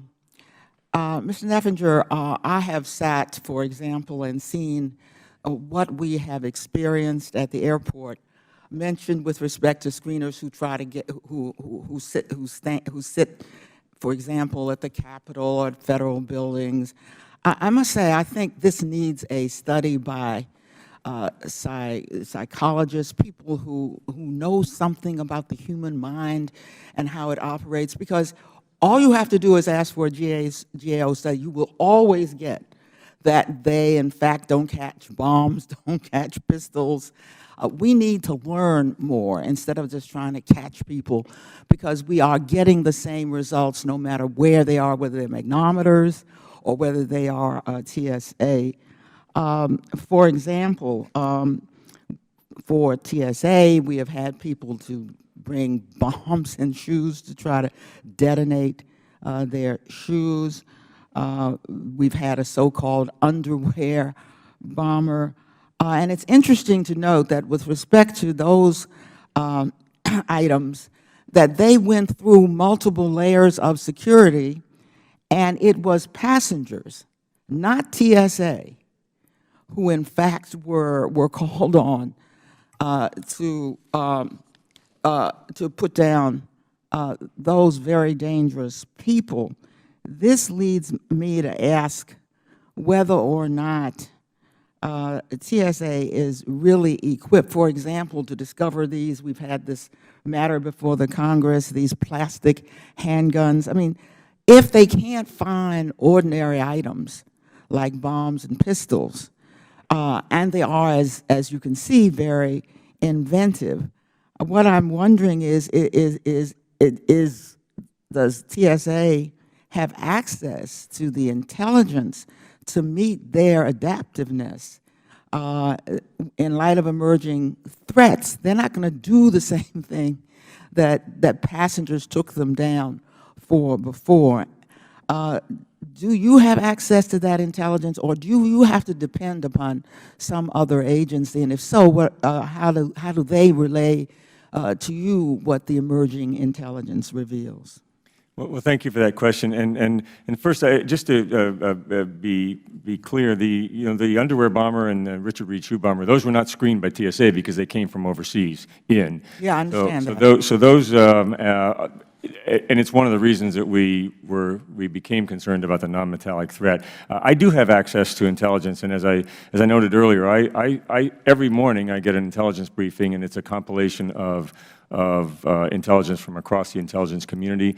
I meet regularly with other members of the community, and we have people embedded in all of the major intelligence components. So the National Counterterrorism Center, the National Targeting Center, the CIA, NSA. Do you screen yourselves instead of waiting for an outside agency to do it? We do. Well, we do the recurrent vetting of the trusted populations, as well as recurrent vetting of people in the secure flight that enter into secure flight, that put a passenger reservation in, and then continuous recurrent vetting of individuals who are in the trusted traveler programs. You know, I understand that your screeners often pass their own tests when you do your own internal vetting, and that is why I asked this question about trying to understand, particularly people who have to stand in one place for several hours doing the same thing, seeing the same thing. Don't we need to know more about how the human brain operates with respect to that kind of work so that we can better equip screeners to do this, frankly, very boring job? I think that's a key point, and one of the things that we looked at as we looked at what are the repeated causes of these things that we keep seeing over and over So again. who is looking at that then? Well, we initially looked at it through an assigned team. It was a secretary referred to it as the Tiger team, but I've inherited as really the team that was the root cause analysis team. And the next thing you have to do then is say, okay, now that I find these root causes, can we correct them ourselves, or do we need help in doing so? I'm just going to ask you finally, I know my time is out, if you would consider getting an outside study from people equipped to understand the human brain and how it operates after repetitiveness and of this kind, so that we can get a hold of this. Yeah, I think it's important to look at human factors. You're absolutely right, so I would consider. Thank you. Now I recognize the gentleman from Georgia, Mr. Carter, for 5 minutes. Thank you, Mr. Chairman, and thank all of you for being here today. We appreciate your presence. Mr. Roth, I understand. Through the checkpoint. So that would be either the AIT machine, the Advanced Imaging Technology machine, or, for example, if they were part of managed inclusion through no sort of action on their own, but was simply, sent to a magnetometer, going through that way as well. So they just acted like normal passengers, except they had things concealed on them. So this particular operation did not really look at where the employees are going or anything outside. It was just typical passengers. Correct. We did some covert testing 2 years ago on that very issue, that is trying to get into the very secure areas, sort of unguarded access to aircraft or checked baggage and that kind of a thing. And the results were disappointing. You mentioned the imaging machines, and were there actually guns or simulated bombs that you were able to get through? Did they go through the imaging machine as well? I can't talk about the specifics, unfortunately, but we did test the imaging machine, and we did test it with significant numbers of prohibited items, and again, the results were disappointing. And as well as the X-ray machines? Correct. Okay. Mr. Roth, earlier this year, you testified before the Senate Committee on Homeland Security, and during that time, you said that your office, that the testing found layers of security simply missing. And then you seem to indicate that those results were expected. Is that true? One of the things that yes, the results were expected. The degree of the results, I think, were a bit surprising to us, but keep in mind that we've done covert testing over the years with very similar results to the ones that we did this year. And I would add that once we did the results this year, we discovered that TSA itself had done covert testing with very similar results. So everything had been consistently poor for a number of years, which of course was both exasperating and troubling to us. Mr. Neffinger, given these results and these findings, what are your plans? What do you plan to do to address what's been called missing layers of security? Well, first, it's a full system review. It started with understanding the nature of the failures that existed, to look at how those were similar to other discoveries in past years, and as I mentioned before, to really figure out what's the systemic reason for this. Because if you assume you have a generally talented workforce that really wants to do a good job, but they're failing, then it tells me that there's something else going on. And I do think we have a generally talented workforce that wants to do a good job, that wants to come to work to protect this nation on a daily basis. So there must be a reason that something for repeated failures of the same type system-wide. First of all, it's recognizing that it's a system that operates and not just a point failure at a given airport or a given number of airports. Second, it's looking back over the way in which what is your leadership of the organization, what are the environmental influences, and so on and so forth, and then beginning to reevaluate from core essential mission facts. What is it we are supposed to do? Do we understand our mission the way we should? So we're in the process of doing that right now. And all that's good and fine, but what about specifics? Can you tell me something specifically, we changed this or we changed that? Yes, sir. Proper use of the technology. So we dramatically changed the way people use that technology, because as it turns out, we hadn't taught them how important it was to use it properly. And without getting into classified details, and I'd be happy to provide those in a closed session, I could tell you specifically why some of those failures existed. So we fixed that. We actually told them how the equipment worked. That was something we'd never done before. We streamlined the number of procedures that we expected them to memorize. I mentioned there were 3,100 separate tasks and 88 different forms of pat-down. So that was just, it's impossible. There's no one who can do that. So we've now streamlined that down to about a 25-page quick response guide, which outlines in very specific detail with pictures, here's exactly what you do. And we've significantly improved our ability. So we train specifically to do things very differently at the checkpoint. My time has expired. Mr. Chairman, I yield back. Chair recognizes Mr. Cartwright from Pennsylvania for 5 minutes. Thank you, Mr. Chairman. Mr. Chairman, TSA is a frontline counterterrorism organization, and its transportation security officers, those TSOs we've been talking about, they have to get it right every time. Mr. Neffinger, thank you for being here.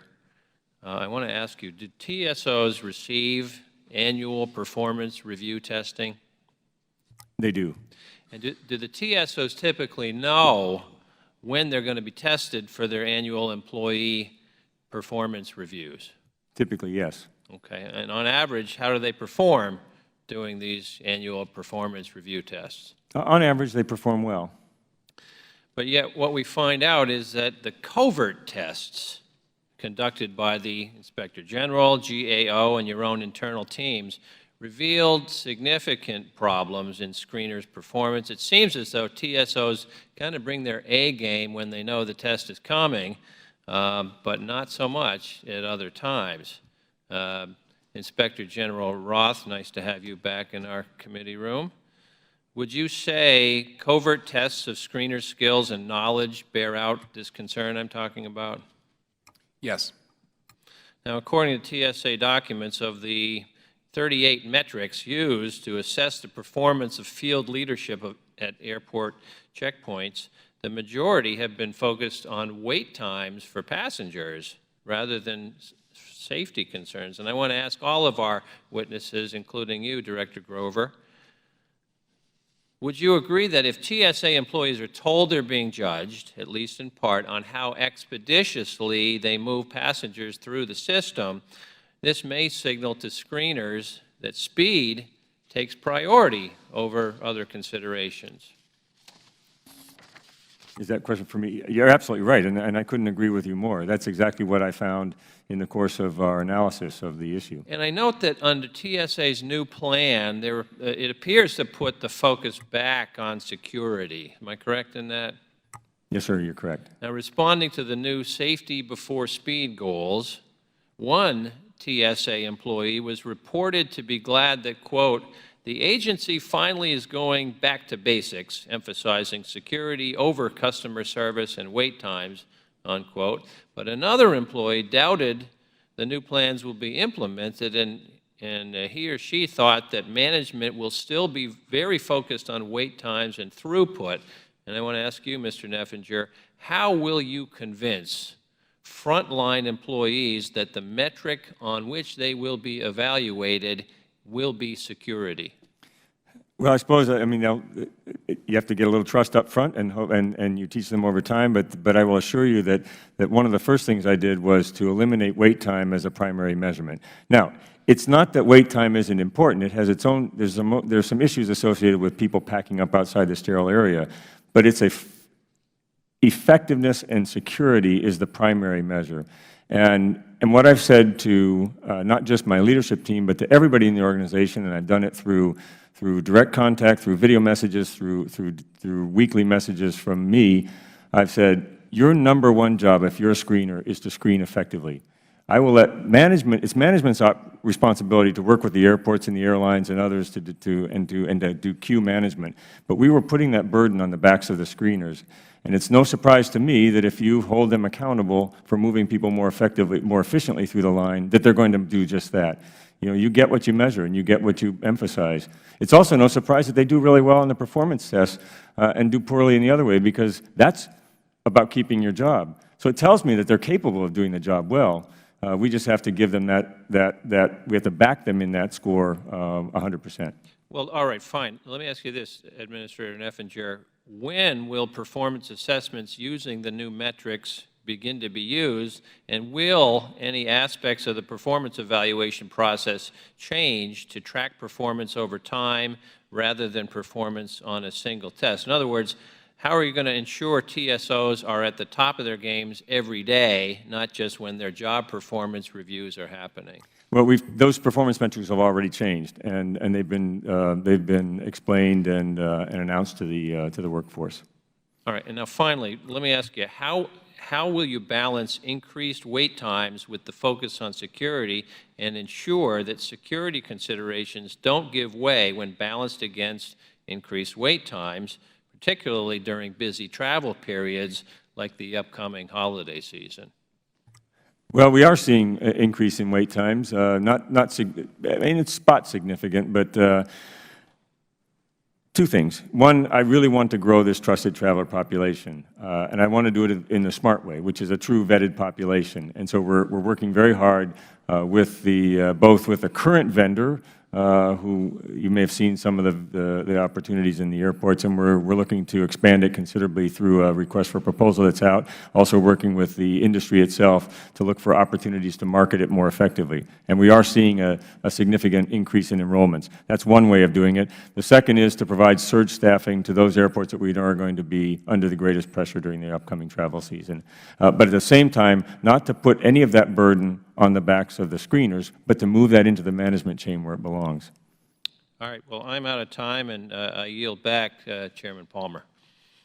Thank you. The gentleman's time has expired. The chair recognizes Mr. Heiss from Georgia. Thank you, Mr. Chairman, and thank each of you for being here with us today. In my short time in Congress, I have already seen and heard far too many reports, be it from the Office of Inspector General or GAO, wherever, dealing and detailing TSA's prohibitively expensive technology, either not working to properly screen passengers or the TSA agents not properly reading the technology one way or other in the various red team tests that have taken place. As you well know, Hartsfield, Jackson, Atlanta International Airport, hundreds of thousands of people every day flying out of there, one of, if not the most busiest airport in the world. I fly out of there myself almost every week. And I could not agree any more with my colleagues here today that the recommendations that have come from OIG and GAO is just vitally critical for these to be implemented. And you, Mr. Neffinger, just being in this position 4 months, hats off to you. I thank you for your comments here today and your willingness to admit the problems that you're facing and willingness to attack those head on. As some of the results have come back from some of the various tests, a word was used earlier describing those results as pathetic, and you yourself, I think, are fully aware of that. Another word that hit me earlier is the word culture that's been within TSA, and I believe Inspector Roth said that the culture is the most important issue that you saw that needs to change immediately.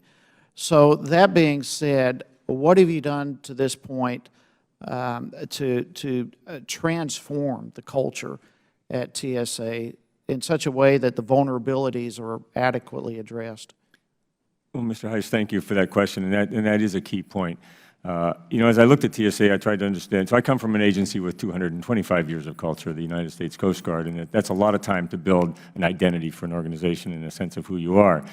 TSA is still largely an amalgam of the cultures of the places that everybody came from. It really hasn't had time to grow a leadership core from within. And so you have this combination of people. So what do you do to jumpstart culture in an organization? I think there's a couple key things you can do, and it comes from both the top and the bottom. Let me start with the bottom. First, I think one of the greatest challenges TSA has amongst its workforce is that we train on the job across 75 different airports. So if you hire into TSA right now, if you hire into Atlanta, you actually just joined the Atlanta Hartsfield workforce. it's not clear to me that there's a real engagement with the broader sense of who you're part of.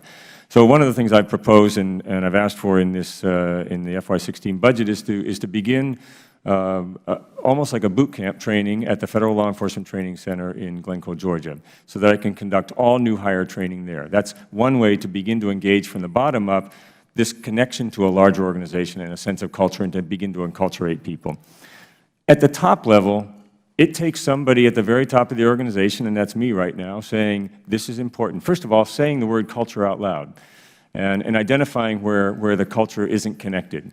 And then identifying what you expect that culture to be. So I'm about to issue my administrator's intent, in which I very clearly, in a few succinct pages, outline what the culture of our organization is, and what I intend it to be, and how we intend to work towards that.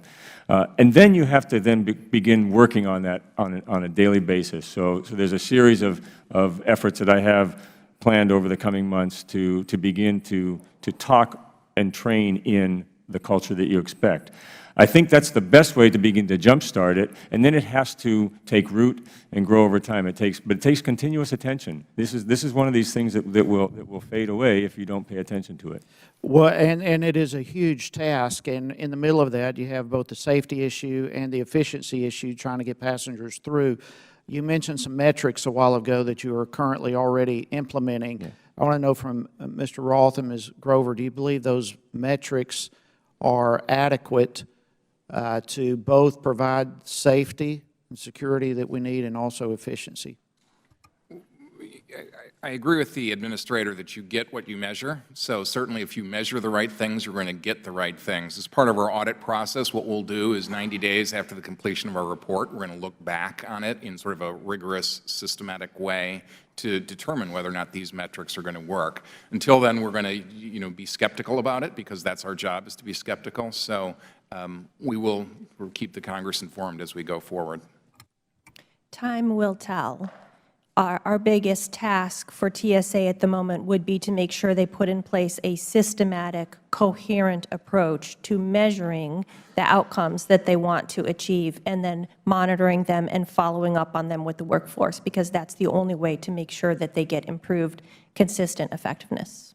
Well, again, thank each of you for your accountability and partnering together. Mr. Chairman, thank you for the time. I yield back. Gentleman's time has expired. The Chair now recognizes Mr. DeShanier. Thank you, Mr. Chairman. Mr. Neffinger, let me just say how encouraging it is to hear your forthrightness and also your comments about going to root cause and human factors. So when we look at human factors, I know when I talk to people in my district in the national laboratories, or I should say on the edges, who do studies on human factors in different environments and all their learning from neuroscience, one of the things that comes up is making sure that those individuals can focus on what their jobs are. And that also reinforces the things you say about culture, that you're trying to eliminate things that are distracting them. So for individuals who aren't getting paid a lot of money but are dealing in a stressful retail environment where the customers aren't always always in the best mood, I wanted to ask you questions about your relationship with the airline industry. So it strikes me that having been a frequent traveler for many years, going through the experience, you don't go to TSA to find out what's the best way for you as a customer to go through wherever you're going, whether it's the general customers going through or pre-check. But if the more we continually reinforce, this is what you should expect, this is what you need to do. And then on the back end, your conversations with the airline industry, and specifically for charges for checked baggage, which you've mentioned. You stated that this trend and more checked baggages creates a stress screening environment at airport checkpoints. So both of those things, how do you deal with the airlines so that when some of the airlines start charging for checked baggage, and we have more and more people trying to carry on more, it seems to, just as an observer, create more stress for the screeners? And then secondarily, how do you help with the airlines so that when we're going to our apps to understand, for people who don't fly frequently, they are helping you reinforce how to get customers and educate customers how they can be best prepared to get through the line? Well, thank you for that question. I think that, so I'm still relatively new in the game, but I spent a lot of time over the past 4 months meeting with both industry representatives, the associations that represent them, as well as the individual CEOs of each of the major U.S. airlines. I've been very encouraged with their openness and their response. They recognize some of these same challenges. I think that there's a great deal of work we can do to tie ourselves more closely together. There's nobody with a higher vested interest in security of the system than the people who are flying in the system. And I think that recognizing that, that gives you a lot of grounds for, we have the same objective in mind, even if we approach it from different motivations and different requirements. So I'm encouraged that a number of airlines and the travel associations that support them have begun to do more to advertise the trusted traveler programs like Global Entry and PreCheck. I think there's a lot we can do to simplify the application procedures and to make them more common across the various programs that the government offers. I think that you can never market that enough. But I do believe it really comes down to understanding that we're all in the same system together. We have different roles to play, but we can play those roles in a complementary fashion. The airlines have been working very hard to enforce the 1+1 rule, meaning the one carry-on bag, one handbag, or one briefcase. They're challenged as well. It's not my business to address their business models, but I can tell you it's just a fact that a lot more stuff is arriving. It's packed full of more things. People have electronics in there. All of that poses a challenge for the screeners to deal with, and they have to be very attentive to. But you work with the airline industry so that you knew these changes were coming, or your predecessor knew that there had the potential to put more pressure on the screeners when they were going to start charging for check. I mean, I think that would have been the expectation. Do we have a mechanism to do that going forward? Absolutely. I've asked and the airlines have promised to work closely together. I think both sides have to be aware of the impact of the decisions they make. And I'm as interested in the decisions and the business models of the airline industry and how it affects our business, because we support that business. And also that they may be transferring costs that you might pick up that they would normally expect to be part of their costs. At a minimum, to let them know what the consequence of that decision will be, that it may indeed lead to slower throughput at checkpoints, because we have to screen and clear these bags. But in this instance, would there be some kind of analysis that they are making more money by charging for check bags, but it's costing us more money, either because it's putting more stress on the system, you're adding more people, they're working overtime, and do you have a relationship with the revenue stream that's going in there? Should they compensate you for that cost benefit that shows that there is? Well, I have not looked at certainly I'd want to know what the impact is on me. If it requires me to have additional resources, then I need to be aware of it. Thank you, Mr. Neffinger. Thank you, Mr. Chairman. Chair recognizes Mr. Russell from Oklahoma. For being here today and your dedication to trying to help secure our republic. And Administrator Neffinger, thank you for your long and dedicated service to our republic. With regard to some of the issues on the screening partnership program, would you say that the partnerships have been better or worse performers than TSA, and what concerns do you have about that, if any? In my initial look at the difference or the potential differences between private sector screeners and the public, we haven't seen any significant differences in performance, assuming that they're trained appropriately and the like. If I have any concerns at all, is that we have a clear set of standards and expectations, and that those are consistently maintained across that program. But again, I don't see any evidence that there's any particular performance differences between the two. Thank you. And with regard to the turnover, what percentage of new hires would you say turnover within 1 year or 2 years? Just ballpark. You know, I just saw these numbers. I'll have to get you the exact number, but it's a fairly high turnover rate. Well, it depends. Part-time is different from full-time. So in the full-time workforce, it's about 10%, I think, is the number, and in the part-time workforce, it's been as high as about 25%. And you had mentioned some of the reasons before, but obviously that's got to be a drain on your experienced long-time personnel, because they're constantly having to break in new employees. And you have the expense of the train-up, so these are really dollars that are lost. How will you mitigate that in the future? Well, I think some of it goes back to that overarching discussion we had about connection to mission, connection to agency. I think, as I think about what is it that would make somebody decide that this is not for them, aside from the odd individual who just says that's just not what I thought I was signing up for, it's typically, did the thing I thought I was going to do, is that what the agency actually expects me to do? So am I connected to the mission? And am I connected to my agency? And do I see a future in the agency? Are there opportunities for training, further advancement? And so all of those are components of turnover. I think some of which can be addressed, beginning to be addressed by establishment of a common training program and an engagement, a sense of belonging to something larger than you.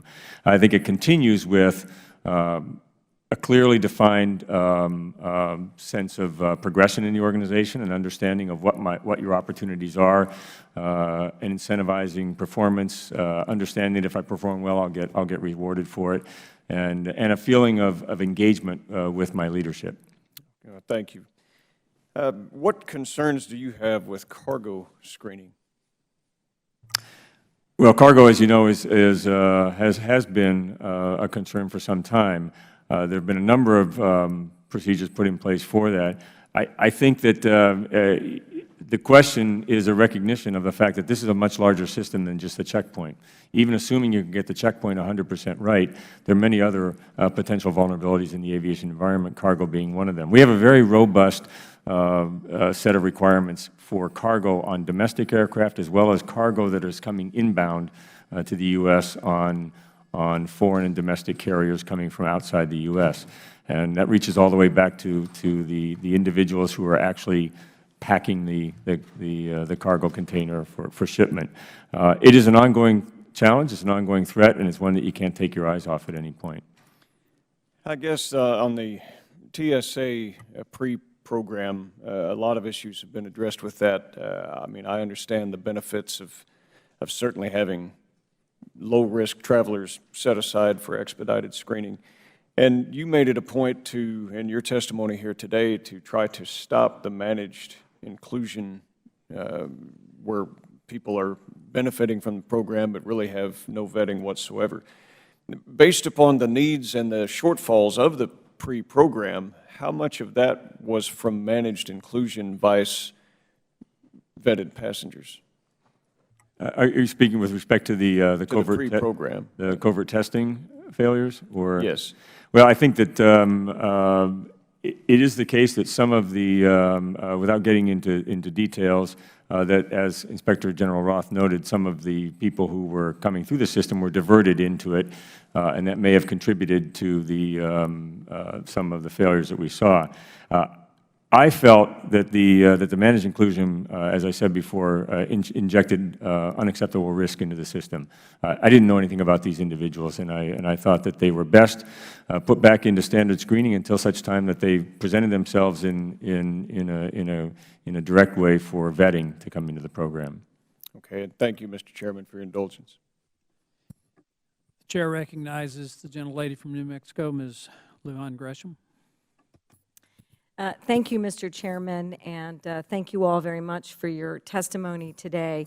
Mr. Neffenger, I'm a big supporter and proponent of evaluative testing and review of large employee organizations, because it can be very difficult, and particularly when it's so broad-based and it's a national organization, to really get at the heart of what is occurring on a day-to-day basis. And in my own state, created undercover or anonymous care evaluations of long-term care facilities. I think today it's still the only state authorized or I think the authority exists, but we have a statute that reconfirms that not only does the authority exist, but it should be encouraged, and you should undertake these anonymous care evaluations. And I appreciate very much that your leadership recognized that this might be a way to either confirm the data that you have, which at the time suggested that things were operating fairly well, and you might have some complaints or an anomaly, or you would have the opposite, right, which is exactly what occurred here, is that you've identified that you've got significant issues, and in the course of your responses to questions, and certainly in your testimony, you've, and I appreciate that, have accepted that there is a culture problem in the organization that needs to be addressed, and you've got a 10-point plan. And so I'm really interested in even implementing that plan. It is very difficult. It's challenging to create in large organizations, I think, a kind of top to bottom, bottom to top culture shift, because I think too often people believe that it's a temporary investment and then it's easier to kind of go back to the way that it was, particularly if you're doing random efforts at looking at one region or one area or one airport or one screening system versus another. It really depends on the leadership in that particular organization. What have you learned from this experience that we can help you with in terms of really having a sustainable culture change shift with the leadership and rank and file employees? And what can we take from that and use it for other government entities that we have the same issues? Secret Service, the Veterans Administration, several others in federal government that I think could really use this kind of approach. Well, thank you. There's a lot in that question, and I think it's really important, and you've hit on a number of the key concerns and thoughts that I've had with respect to this. You're absolutely right that it's challenging to do cultural change, but we have one great benefit. We have a really, really important mission, and it's a very defined and very specific mission. And so that's a huge rallying point to begin cultural change, unlike an organization that might have a couple hundred different things to do. So I like that, and it's a mission that people care passionately about, and you can tie them to it. And I never forget that everybody in this workforce raised their hand and took an oath of office, and you can activate that. So that's one great advantage that you have, but it's not enough. And it's not enough for me to say I want cultural change, because no one individual makes it happen. But it is important for me to say it, because it has to start at the very top of the organization. The organization that raised their hand and took the oath has to believe that the person leading that organization took the same oath and cares about it. And so you have to say that out loud. And then you have to build some institutional structures that actually support it. I mentioned a couple today. I think it's critical that I begin to do new hire training in a consistent, standardized, singular way. And I think that will do great value in building culture over time. It's not immediate, but as you do that. I agree with that, but then I hope you're going to, and I think that's a great idea, but that the accountability balance with incentivizing and creating long-term shifts, having an immediate shift that people believe is really taking place is the harder part, I think, and I'm really interested to hear more about that. Well, so the other thing I did is and apparently for the first time ever, I brought the entire, what I termed the leadership of is both the senior leaders at the headquarters office here in the D.C. area, as well as all of the federal security directors, the regional directors, and then my regional directors who are posted in overseas locations together. That was about 175 people. So first time in the history of TSA we'd done that. I spent 2 days with them, and it was 2 days of connect. 2 days. We talked about how we collectively define the culture of the organization. That I can say. I'm out of time. I applaud your efforts, and I would, with the Chair's discretion, just encourage you, balance accountability with incentivizing and creating a clear operating system, because I don't believe it's sustainable unless you do. Thank you very much for your leadership. Thank you, Mr. Chairman. Thank the gentlelady. Recognize Mr. Palmer. Thank you, Mr. Chairman. We've had a lot of discussion about equipment and technology, and we've gotten into the personnel issue as well. The Inspector General has stated that the TSA's problems come, I think, largely from a lack of training. Mr. Roth, is that correct? That is certainly one aspect of it. Mr. Neffinger, how do you plan to address the training issues? Well, we did immediate address of the current results, and we did what was called Mission Essentials training. It was an 8-hour block of training across the entire workforce, and it started with the frontline workforce. We did this over the course of August and September. We trained every single screener, and now we're in the process of doing the same for the leadership of the organization. And that was designed specifically to talk about what were the nature of the failures, and then to talk about systemically why those failures existed and how they existed across the organization. Now, we have to go back and measure the effectiveness of that training, and we're in the process of doing that now, and we'll do that going forward. That is a program that we're putting into place on a routine basis now. We're going to do quarterly mission essentials training, and then we're looking at, across the organization at all levels, what are the progressive levels of developmental training and repeated training that has to be done to ensure that you identify problems before they become systemic, before you get into massive failures like we saw earlier. I think that time will tell as to how effective it is, but I'm encouraged that some initial anecdotal results show that significantly improved performance in those areas where we've recently tested. Now, are you referencing the use of the Federal Law Enforcement Training Center? Is this your training for frontline people? It's one aspect of that training. We used it to bring all of our trainers in during the month of July to train them and then push them out to on-the-job training for our workforce. What I'd like to do at the Federal Law Enforcement Training Center is really move our new hire academy full-time to there beginning in 2016, and then develop additional training opportunities and developmental training throughout someone's career in the TSA. Mr. Roth and Ms. Grover, you both can respond to this, but do you believe this basic training will help? Is it going to get us where we need to be? It absolutely will help, both in the sense of mission and community that Administrator Neffinger referenced, but also some of the very basics that we found weren't being followed with regard to checkpoint operations. So I'm a firm believer in training, and that is one of our recommendations, so we're gratified that Administrator Neffinger is following through on that. And I agree, it is necessary and critical to both the development of an appropriate culture and enhancing knowledge to support security effectiveness, but it is not sufficient. Administrator Neffinger mentioned the plan to follow up to make sure the training itself was getting the desired results, and that is critical. Mr. Russell of Oklahoma asked a question about cargo security. I want to ask about checked bags. Mr. Neffinger, are you aware of the leak that occurred earlier this year where all of the Travel Sentry luggage keys, which TSA uses, have been released to the public? I think you're referring to the photograph of a key that was published in a major newspaper. Right. That apparently they can reproduce those keys. Are you aware of that? I am, yes, sir. Can you provide the committee with any memorandum of understanding between your agency and the Travel Sentry regarding the Master Key Program? Could you do that for us? I'll see if we have one, yes, sir. All right. And then my last question will be, how do you plan, or will you be able to address this issue of baggage locks if the Travel Sentry keys have been compromised?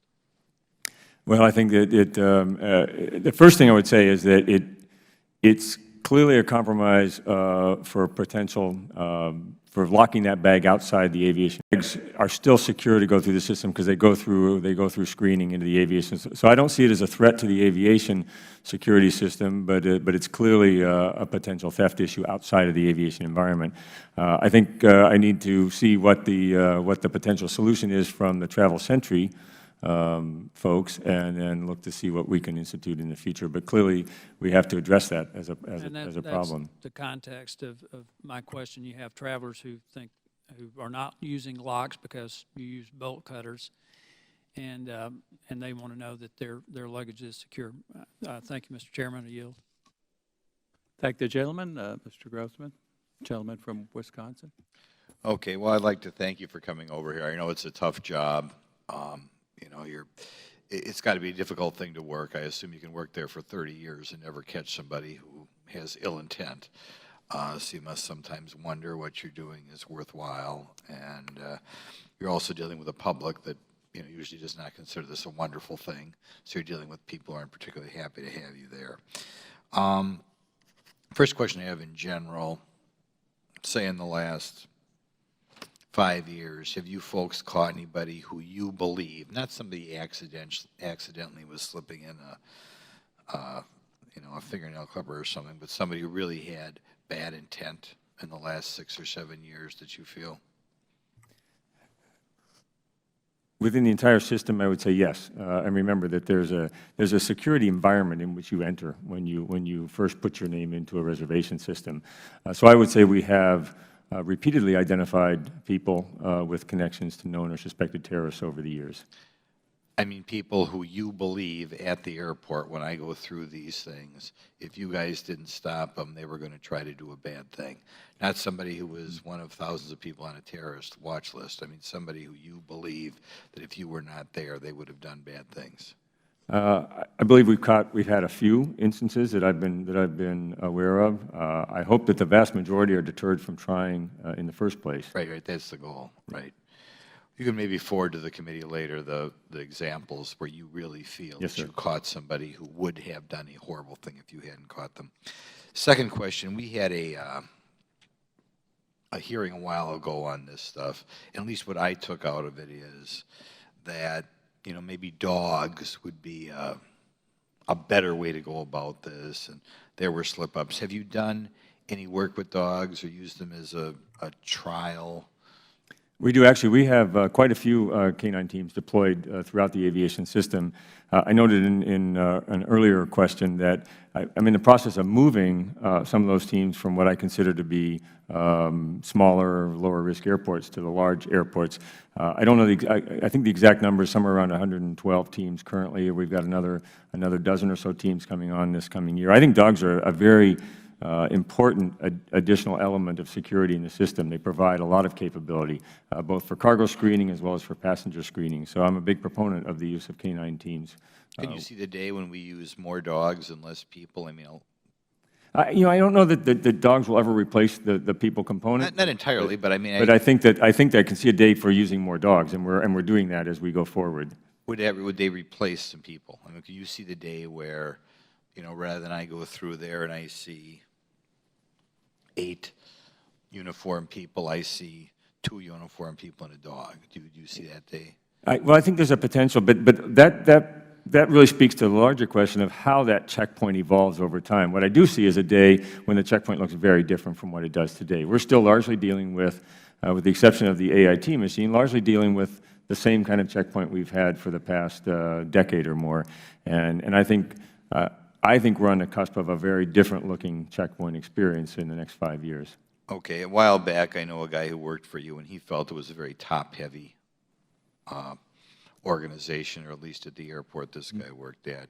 Are you doing things over time to reduce the number of administrative staff as opposed to people doing the work? We have. We've come down about a total of 6,000 people in TSA since the spring of 2013. So in the past 2 years, almost now 3 years almost, we've reduced the workforce by about 13%. I think we'll continue to do so. I've asked to hold steady for the coming year as we look at the impact of the elimination of managed inclusion, and I look to correct what I see to be systemic issues in the organization. And then we'll revisit the staffing standards following this year. But I do see that there are more efficiencies to be gained always in an organization. I think you have to look at that continuously. Okay. What do you pay your people starting? I mean, one of the guys that I see, or gals I see, what is the compensation they get? It varies by location because there's locality pay associated with it, but it's roughly equivalent to the incoming level for a. How much is it? You know, I think it runs somewhere around $28,000 to $30,000, but I'll get you the exact figure. Did you have a hard time finding people or not? I think we're challenged like any organization to find a workforce. We've met our recruiting goals every year, but the turnover is higher than I'd like to see it be. Is there any reason why somebody 60 to 65 couldn't do that job, or you discriminate against them, or you'll get? Oh, not at all. In fact, we have quite a few people who are retirees that are working in the screener workforce. Okay, I guess I'm out of time. We'll give you one more question.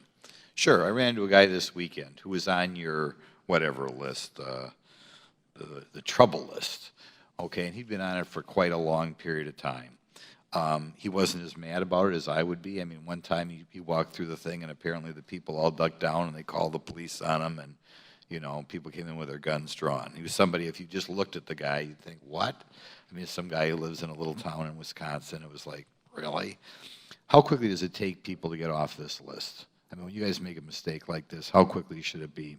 Well, there's a redress process that we partly manage. It's managed also by others in the law enforcement intelligence community.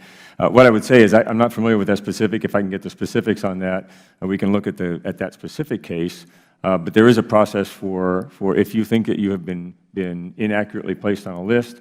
There's a redress process, and it's a pretty fast redress process, as I understand it. Although it's a process that you have to go through. Long time for this guy, but I'll. I'd certainly take it for action if you've got the details for me. Okay, thanks much. Yeah. Thank the gentleman, Ms. Maloney. Thank the gentleman for calling this hearing. TSA relies on many different pieces of equipment to carry out its screening tasks. For example, it uses advanced imaging technology machines, walk-through metal detectors, explosive trace detection machines, bottled liquid scanners, and X-ray machines, among other pieces of equipment. In May of this year, the IG's office issued a report that concluded TSA is not properly managing the maintenance of its airport screening equipment. And one of the IG's key findings was that TSA relies on self-reported data provided by the maintenance contractors and does not validate the data to confirm that required preventive maintenance actions has been taken. TSA also does not validate the corrective maintenance data reported by its contractors. So my question is to Inspector General Roth. If TSA has not been validating the data reported by its contractors, can it be sure that all required maintenance has been performed and that its machines are operating correctly? No, they can't, and you accurately summarized what those reports are. It's the functional equivalent of giving your car to the mechanic but not checking to see whether or not they've changed the spark plugs. Yeah, well, that's important. And IG Roth, do any of the contractors responsible for the maintenance of TSA equipment have sole source contracts? Is it competitively bid or is it a sole source contract? My understanding is competitively bid, but I think I'd need to get back to you to give you a full and Can you get back to me and the chairman, would you please, Absolutely. and the ranking member? IG Roth, have any contractors ever been penalized for failing to perform any type of maintenance tasks? I'm not aware of any, but again, let me take that back and be sure of the answer. And what recommendations did your office make to TSA to improve maintenance of its equipment, and what is the status of these recommendations? We did make a number of recommendations with regard to the process that TSA uses to verify this maintenance. That is still in process. We typically allow them some time to be able to institute those changes, but again, I will get back to you with the specifics on that. And I'd like to ask Administrator Neffinger, are you confident that TSA now has the systems in place to hold its contractors accountable for providing proper maintenance of its equipment? And are you confident TSA's equipment is being maintained and repaired properly? Thanks for that question. Let me first say that I concur completely with the Inspector General's findings, and I did find that we had, not that the maintenance wasn't being done, but we had no way to verify that it was in fact appropriate and done. So we put the processes in place to do so. We now have to measure whether those processes are adequate to do that. But I'm confident that that certainly I get it, and that the person I have tasked as responsible for ensuring that it happens understands the importance of having an auditable follow-up trail to everything that's done to ensure that this equipment is maintained to its standards. Well, I just must underscore, which I know you feel, the responsibility that you have to the American people.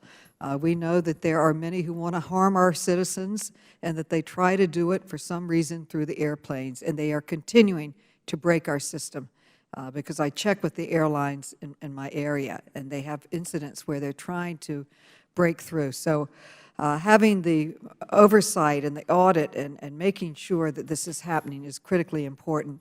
And I look forward to you getting back to the committee, Inspector General Roth, on the answers that you needed to review more for us. I think they're important questions, and I look forward to seeing what your response is. Again, I thank you for your public service. Thank you for being here today, and I thank the chairman for calling the hearing on a very important safety issue. I yield back. Thank you, gentlelady, and I'll finish with a round of summary questions here.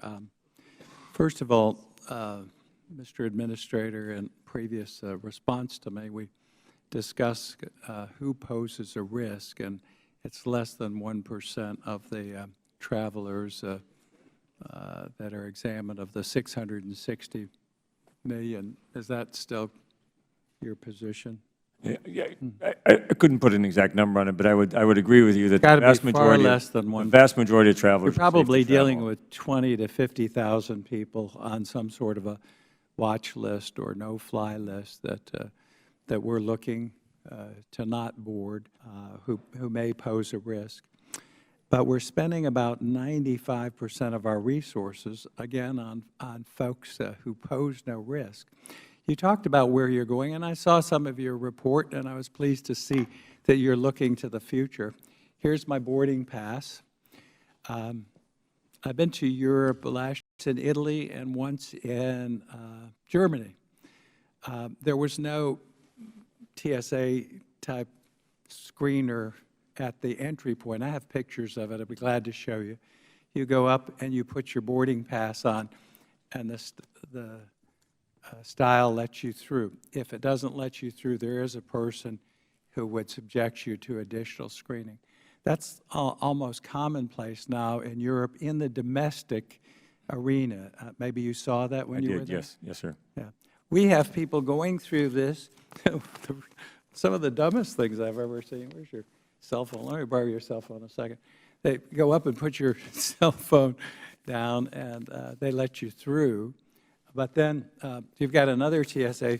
If you don't have it on your electronic device, then you have someone who takes time, and they go through and circle each thing. I mean, they're just things like that, and where we are not. Can you name any countries other than Bulgaria, Romania, or Poland, sort of in the more sophisticated countries, that have all federal screening? I'll get back to you. I know most European countries do private screening. Israel, yeah, but it's under federal supervision. Right. I have never said do away with TSA. I have said change your role, change the resources to connecting the dots to security. That's what's going to get us. And every time we've been successful in stopping someone, it's connecting the dots. But again, you said it may be 5 years before we could get to this. This should be tomorrow. Well, actually, I think we'll get to that much faster. Yeah, and we should be embedding the information here. I saw that in German, Nuremberg demonstrated in 2003. Completely people, they won't be able to board. The systems exist. We just keep falling further behind, adding. Now you're saying you're training them, you're sending them back to basics, to a law enforcement training program? No, it's at the Federal Law Enforcement Training Center. It's not a law enforcement training program. We're just using well, the we have to make center, it clear, and some of my colleagues don't even know that the TSA screeners are not sworn personnel, right? That's correct. This is not. They are not sworn personnel. Right. They are screeners. That's correct. And again, you have this huge bureaucracy trying to recruit. And maybe if you've gotten better, you know, I disclosed we're hiring them off of pizza box ads and above discount gas pump advertisements for screeners. That hopefully has stopped. But you can recruit all you want. You can train all you want. You've actually trained more people than you employ. At this time, you know that? You've actually trained more people. They're gone. Your turnover has been, some places it's horrendous, other places, and granted, some markets are very difficult. But, okay, so we've got equipment, and this is about equipment. I've heard and the AIT failures to maintain, to operate, to train people for it, advanced imaging technology. The deployment is a disaster. How many machines do we have? 701? About 750 machines currently. 750 machines.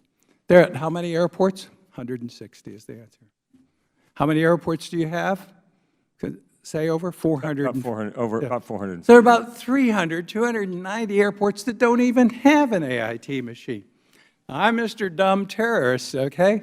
Where am I going to go? Enter the system. AIT is the best equipment we have, but it can be thwarted. I know it can be thwarted. I helped get it in the airport, but it's the best device we have available. You've made some refinements to it, but personnel are human beings. They're going to fail. I will bet the staff $1. Okay. Mike, I'm going to bet you $1. They'll be back here. We'll do it next September. We'll do the same here. We'll have covert testing. Maybe you'll improve slightly, but it'll still be a disaster. It's been a disaster in every classified hearing I've sat in that would scream for some change. So again, I want to get you out of the personnel business, which is that huge, again, they're not law enforcement, but screening team. Again, you need to be in intelligence and connecting the dots in security, setting the protocols, the standards, seeing who is not performing, getting rid of them if it's a private firm that's operating. Okay, so here's our AITs. We have 450 airports. We're at 160 locations. Then you go to the locations when they put them out. It was mind-boggling. And how are you going to change that? It costs hundreds of thousands of dollars for the equipment, then it costs the airports and you a fortune to put them in place. You go to some concourses and they got 2 or 3 of them in one concourse. It was never intended for that. It's intended to be a secondary screening device. And then in other concourses, even at the National, you go to one of our airports and some of the concourses have none. So you have started, I mean, God bless you, you're trying to change a mess. But even the deployment of that important machine has been a disaster. When we spoke, I asked you about reducing some of the overhead. You've got thousands of people in overhead, 46,000 screener. It was up to 15,000 we found either within the 46 or here in Washington. One time there were 4,000 making $103,000 on average just within 20 miles of where we're sitting. And some of those may be important responsibilities.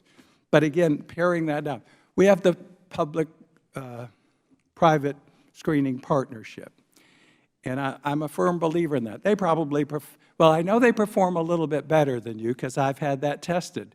And they came back and told me, you know what the response was when there was a fair, open tested? They said that private screening performs under federal supervision. Private screening under federal supervision performs statistically significantly better. Now, I don't care how polite your agents are. It's nice to have them polite. You've impressed some of the members. What I care is if they are able to deter a terrorist from getting through. And they are not law enforcement personnel. They are screening personnel. You've got your whole billions of dollars focused on people who don't pose a risk. So we need to get away from that model. A member of Congress, Mr. Wahlberg, who testified, he's got an ID card. Sometimes they don't even recognize a federal ID, ask it for a driver's license. But I've had hearings here on driver's license and IDs, TWIC cards and others that can and have been duplicated. That's one of the easiest things you can do. And I can take and make you the fanciest boarding pass. I'll challenge you. Be glad to go out and take one, and I can get through any of your gates at National or any place else with just a little bit of work on a computer. So again, we've set up a system that is destined to fail. You'll be back here. Maybe slight improvement, training some more folks, maybe a little bit better retention. Back to the partnerships.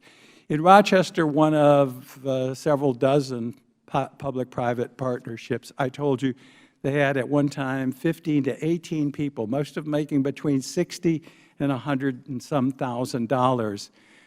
They have 1.1 million passengers. I went to Canada, looked at similar operations. They have one federal person And I think you need a federal person, someone who's charged with the intelligence, someone who's charged with conducting the oversight audit on a daily basis and making certain it works. Is there any hope of getting a reduction of some of the people we don't need at these programs where we have the public-private partnership?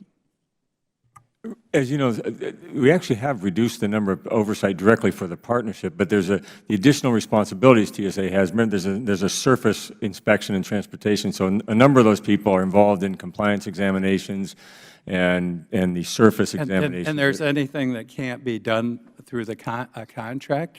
Well, as you know, inclusion in a contract? But okay, 2, 3, 4 people at an airport like Rochester, not 15 or 16, again, and I know the game. You pack it so it makes it look like it costs more or as much for private screening under federal supervision. We're going to have a report that will be released soon and show some of the costs. At least it costs less under that. Not that I'm trying to do it on the cheap. They're just more efficient.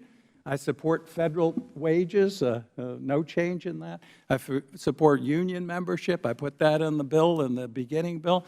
In fact, in the private screening in San Francisco, they had folks belonging to unions long before the most recent sign-up of folks across the area. I have another question the chairman wants me to get in. Will you let the committee know today, or within the period we keep the record open, we want a complete response on when you will finish and address all of the recommendations that the IG and GAO have put forward. Could you give us that today, do you think, or do you want to give it to us for the record? I'll give you a schedule for the record. What I will tell you is what I told both the Inspector General and Director Grover, and that is that I'm committed to addressing all the remaining open recommendations, as well as any that remain that are non-concurs, and getting those closed. And if you can give the committee in the next, what are you going to leave this open, 10 days, Mr.? Yeah, 10 days without objection, so we'll leave it open for 10 days? No, I'm not finished. That was just leaving it open and making certain they comply with your wishes, too. Okay. But in any event, 10 days, and we would like that made part of the official record and as exact a date, because again, I'm going to hold a subcommittee hearing if we don't hold a full one within a year, give you a chance. You're here, and I love your attitude. I love your willingness to be open with a committee. You've inherited one of the most difficult tasks. You're the, what, 6th administrator. I've dealt with them all, and I think you're one of the most capable that we've been fortunate to have.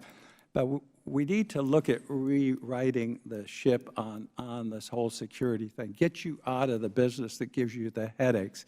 And I know you'll go back and people say, oh, Micah's full of it, and don't listen to him. But as long as you keep trying to manage a $46,000 HR department, you are going to have problems with recruiting, with training, with retaining, with managing. You will never get it right, I can assure you. Not that it's your fault. You're dealing with human beings.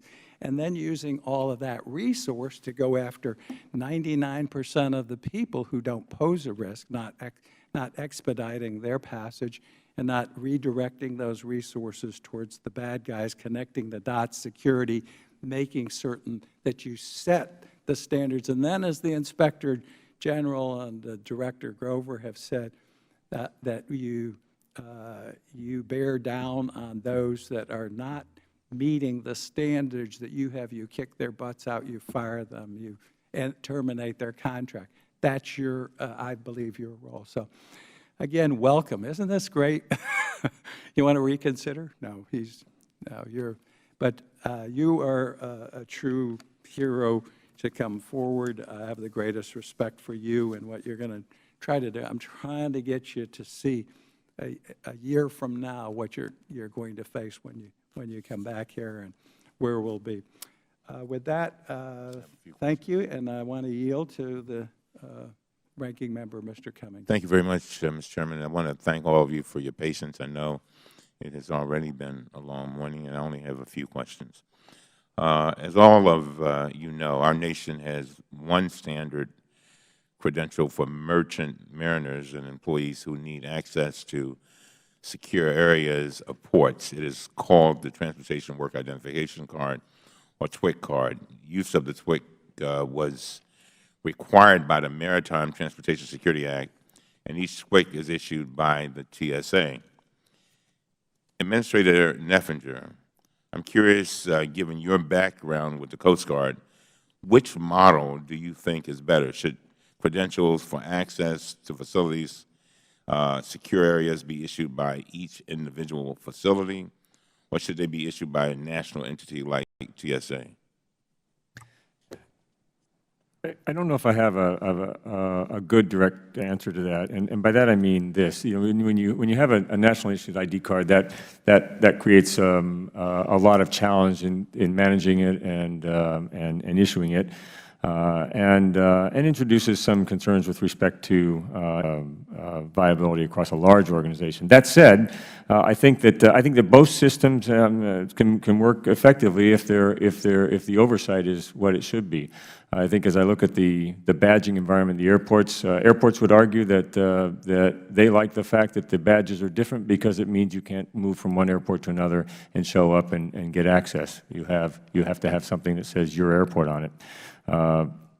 I think that we can do a lot more to ensure the security of those badges and to ensure the accountability of those badges as we move forward. There was an awful lot of information that came out of what the committee study told us about the way to manage and to ensure the integrity of those badges going forward, as well as to look at the oversight of those. I think the Inspector General has pointed out some important areas for us to consider. So I don't really know which approach is better. I think both approaches can work very effectively, but they need a lot of oversight no matter which way you take it.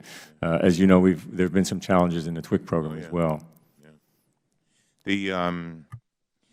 Are you confident that full implementation of your plans will ensure that TSA's screening systems will pass future covert tests by the Inspector General and TSA's own covert testing teams?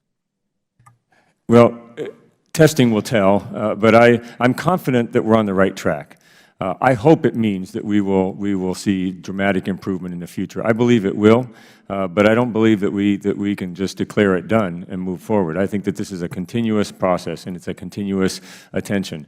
This is one of these things that, as I said before, you can't just fix this and assume you've got it right. This is what it's allowed us to do is see that this is an ongoing attention that needs throughout the entire life of the organization. There is no fixing it.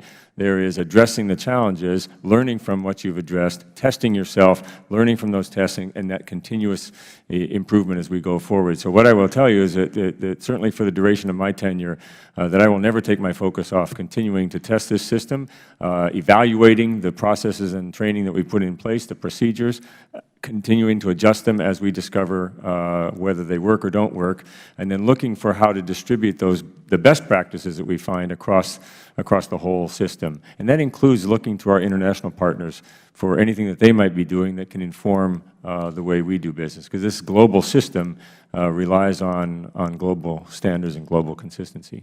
Now, as you've heard GAO state today, TSA has not always established performance measures that clearly are aligned with its goals. How will you know if you have altered the pervasive cultural problems in TSA, and what performance metrics will confirm it? Well, we took a look at I took a look at the entire measurement system and essentially said, look, the current way we're measuring isn't leading us to improving the system. So I said there's a readiness component. I want to know if the workforce is ready, meaning are they trained? Do they know what the mission is? Do they have the support of the leadership, and is there ongoing attention to that? And then I want to look at their performance. Then I have to test them. Did all that stuff work? Did what I think about their readiness actually show itself in their performance? The system has to have the same sort of measures. You need to know, is the system ready? Meaning, have we maintained it appropriately? Can we verify that we've maintained it appropriately? Is it meeting the standards before we deploy it that we expect it to meet? And all those other things that go into, does it work? And then the second piece is, how well does it perform when you plug it into the system? And so then you have to go back and you test that as well. So you're testing the people, the processes, and the technology, both its readiness to do its mission as well as the actual production of that mission, and it's a continuous process. I will tell you that right now I get a report on a weekly basis directly to me on those measures. We have a ways to go yet. We're getting the organization used to a new way of thinking. It's measuring effectiveness. It's focusing on the security component and the effectiveness of that. It's defining that mission in a very clear way. And then looking to see what we're learning as we're studying it. So we've actually learned quite a bit already about system readiness, both in the workforce as well as in the technology, and it's leading to some things that we have to do to improve that on both scores. And it's also beginning to point the way towards how we're going to effectively measure performance. And that will include working with the Inspector General and the GAO as we go forward. I see this as a very valuable partnership, even recognizing that they have to be independent and they're skeptical, and I want them to stay that way, but they give me valuable information about how my system is working. Well, let me say this, that one of the things that I pushed with the Coast Guard, with the Secret Service and the Baltimore City Police, is I've said that I want them to create an organization which is the elite of the elite. In other words, a feeling that we are the best and that our standards are high. And I believe that when you get there, the people who are caught up in a culture of mediocrity will fall off because they won't feel that they belong, period. You won't have to fire them. They'll leave. Some of them you may have to fire, but most of them will just back off. So, you know, as I've heard the testimony today, one of the things that it just gnaws at me is the idea that we have now an agency that's willing to accept their recommendations. And Director Grover, I keep going back to some of the things you said about accepting the recommendations and then trying to do them. But we're still having those gaps. And, you know, as I was sitting here and I was listening to all of this, I was saying to myself, well, maybe it's not just all the things that you just said, but you have to add something else to it. See, I think that when we have recommendations and then your agency looks at them and says, oh, yeah, we got to do this. Yeah, we missed that. We got to do that. It may go back to that whole idea of trying to impress or get it done, but not concentrating on why we're doing it. You know, why that's important. And some kind of way, I think, to get to the elite of the elite, I think people have to have a full understanding of why it is and the fact that bad things can happen, and perhaps if you're not on guard, they will. And for some reason, I keep going back to Katrina. I'm telling you, I think about Katrina almost every day because it was one of those situations, Director Grover, where we claimed that we were ready. We couldn't even communicate across town. And like I said, when they said the rubber meets the road, we didn't have a road. And our country is so much better than that. And so I think one thing is leadership. I think another is metrics. And I'm hoping that I'll talk to Chairman Chaffetz, and he's been very open to accepting the model that we used in the Coast Guard Subcommittee, where we constantly brought folks back so that we could actually, you know, see where we were going. Because one of the things, as you've heard me say many times, a lot of times agencies, and I'm not saying you did this, but agencies will wait out a Congress. And then, you know, so there's no real accountability. Going back to what you said, Ms. Grover, Director Grover, you got to have accountability. One of the best ways to have accountability is set deadlines and then come back and report. And it may be that you don't achieve every single thing you want to achieve. But hopefully we can get in, you know, see our progress. And by the way, I think when the agency sees its progress, that, again, helps them feel like the elite among the elite. And finally, you know, I thank all of you for working together. and I thank you for having the attitude that you have. I think one of the biggest mistakes that we make is sometimes we act like, you know, the Inspector General and Director Rover, that we're on different teams. But what you're saying is that we're all on the same team, trying to lift up the American people and keep them safe. That's the team that we're on. That's our team. And so if I've got a member of the team that can see things that I can't see and can bring them to my attention and help me become better and, again, become the elite of the elite, I think that's what we ought to be about. And I thank you for having that kind of attitude, because that's what's going to get us where we've got to go. And I think that when I go back to what Mr. Gowdy said a little bit earlier, I'm going to tell you, I have had nothing but good experiences with TSA. I mean, everywhere I go. And I know that we've got some great men and women working for that organization. But at the same time, I know that they're also they're human. And so I think we have to constantly find those ways to keep the work exciting, to keep it, you know, refreshing their skills and reminding them of how important their job is and how we appreciate them. Because I can tell you, when you got somebody, you got hundreds of people every day trying to rush to get to a flight. Some of them are very upset. They got the kids, got the stroller, I mean, and all this, and then they've got to be checked. I'm sure that's just an opportunity for people's frustrations to get out of hand. But yet and still, I've seen over and over again where TSA officers have just been very patient, understanding, and tried to do the right thing at all times and at the same time protect us. And so, again, I thank you all. We look forward to seeing you again. Your testimony has been extremely meaningful, and I think it can lead us into effectiveness and efficiency. I've often said that there's nothing like having motion, commotion, and emotion and no results. We have to have results, and I think we can get there. And I think you all have given us a roadmap to get there. Thank you. Well, I thank the gentleman. I thank the members for participating today. We've gone through all the membership, and you all have been most accommodating. Realize the task that you have, Administrator. But I particularly want to thank the Inspector General and also the Director. You have an important role with your oversight. The committee conducts some oversight, rely on you and your independence and going forward. And the goal here is to keep the American public safe, to make certain that we don't have another 9/11, and that we do the best we can with the resources given to us by the taxpayers. So with that being said, there being no further business before the committee, I will mention too, the staff has said that we will be submitting to you all as witnesses additional questions in this interim time for response. So we want you to know those responses will also be made part of the record. There being no further business, this hearing of the Government Reform and Oversight Committee is adjourned. Thank you.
It's okay.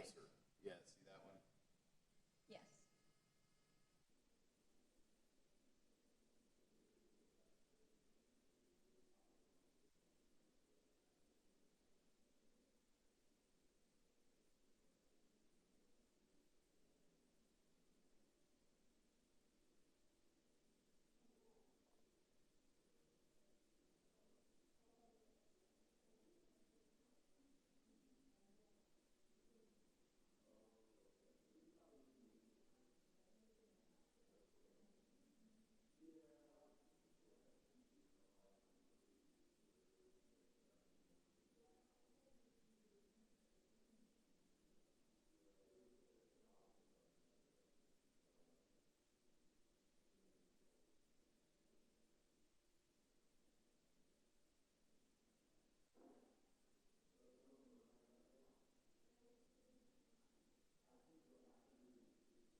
Testing, 1, 2, check, check.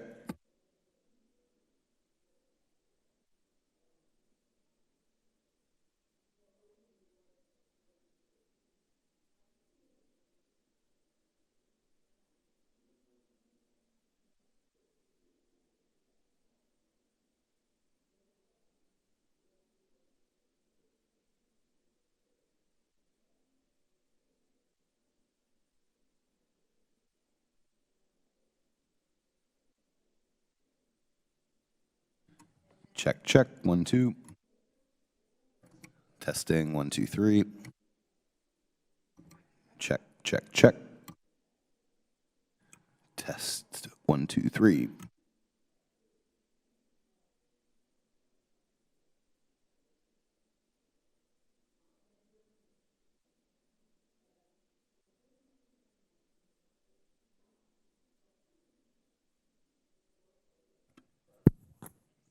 Testing.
The Subcommittee on Government Operations and the Subcommittee on Information Technology will come to order, and without objection, the Chair is authorized to declare a recess at any time. Thank you so much for being here. My apologies for being a little late coming from votes.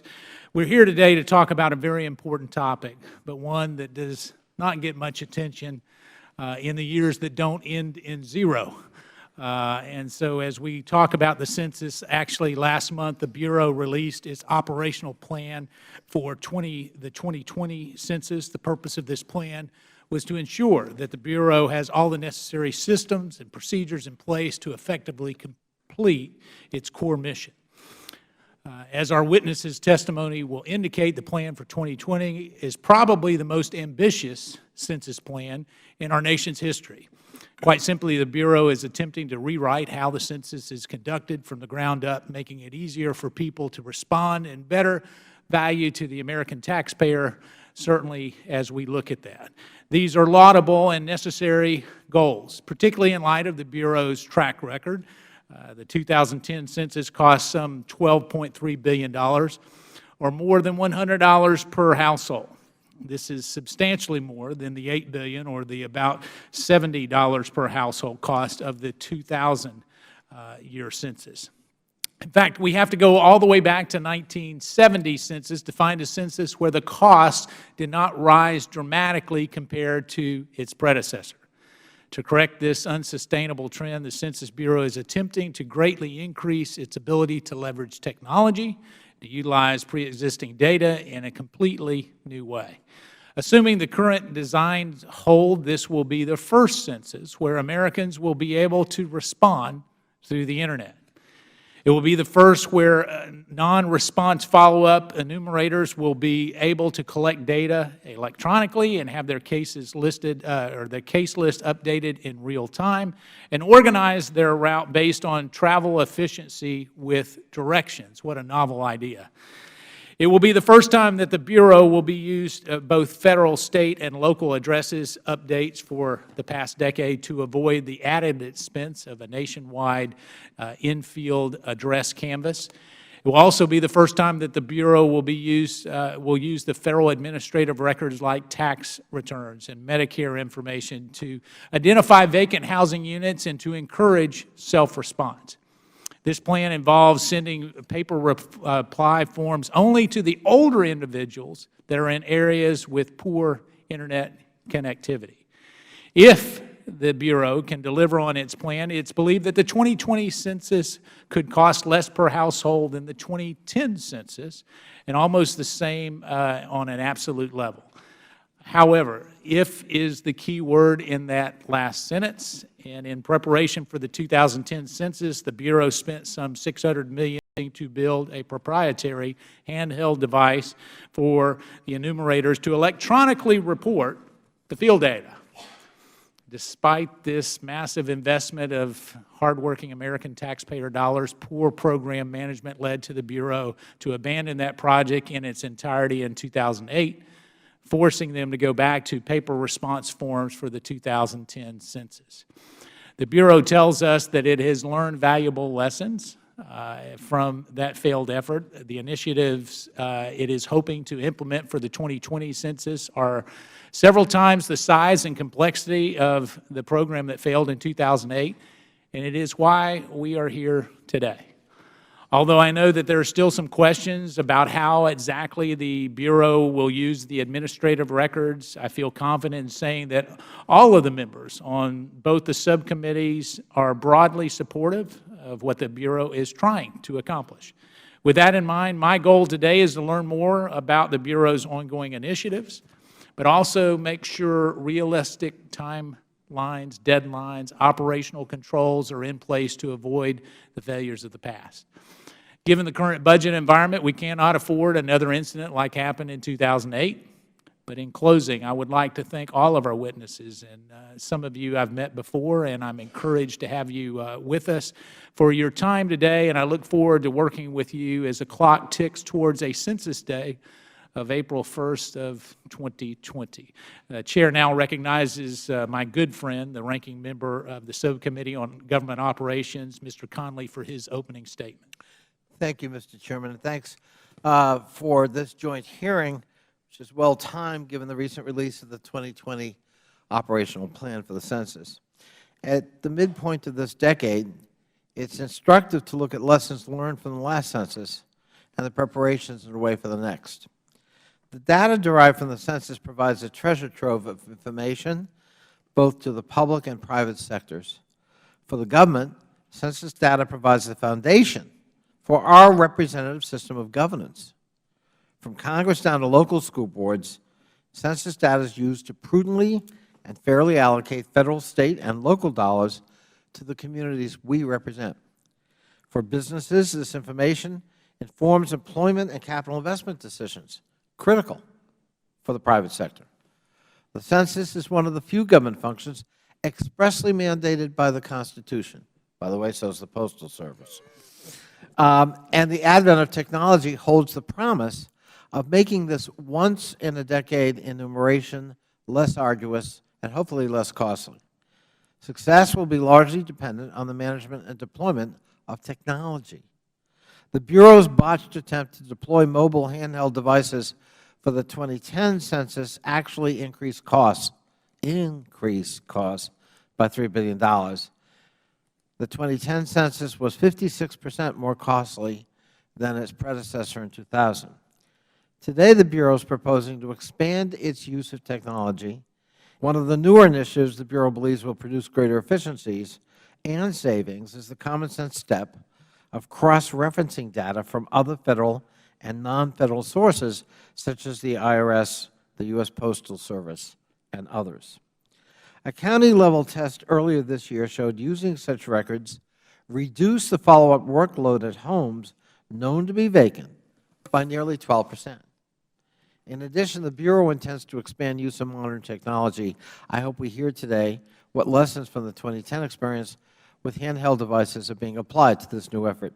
I'm also pleased to finally welcome the Census to the 21st century by offering an online response option.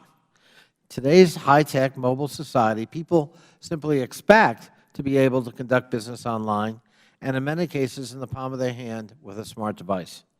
I'm encouraged by Mr. Cooper's prepared remarks in which he indicates the Bureau is on track to meet its goals.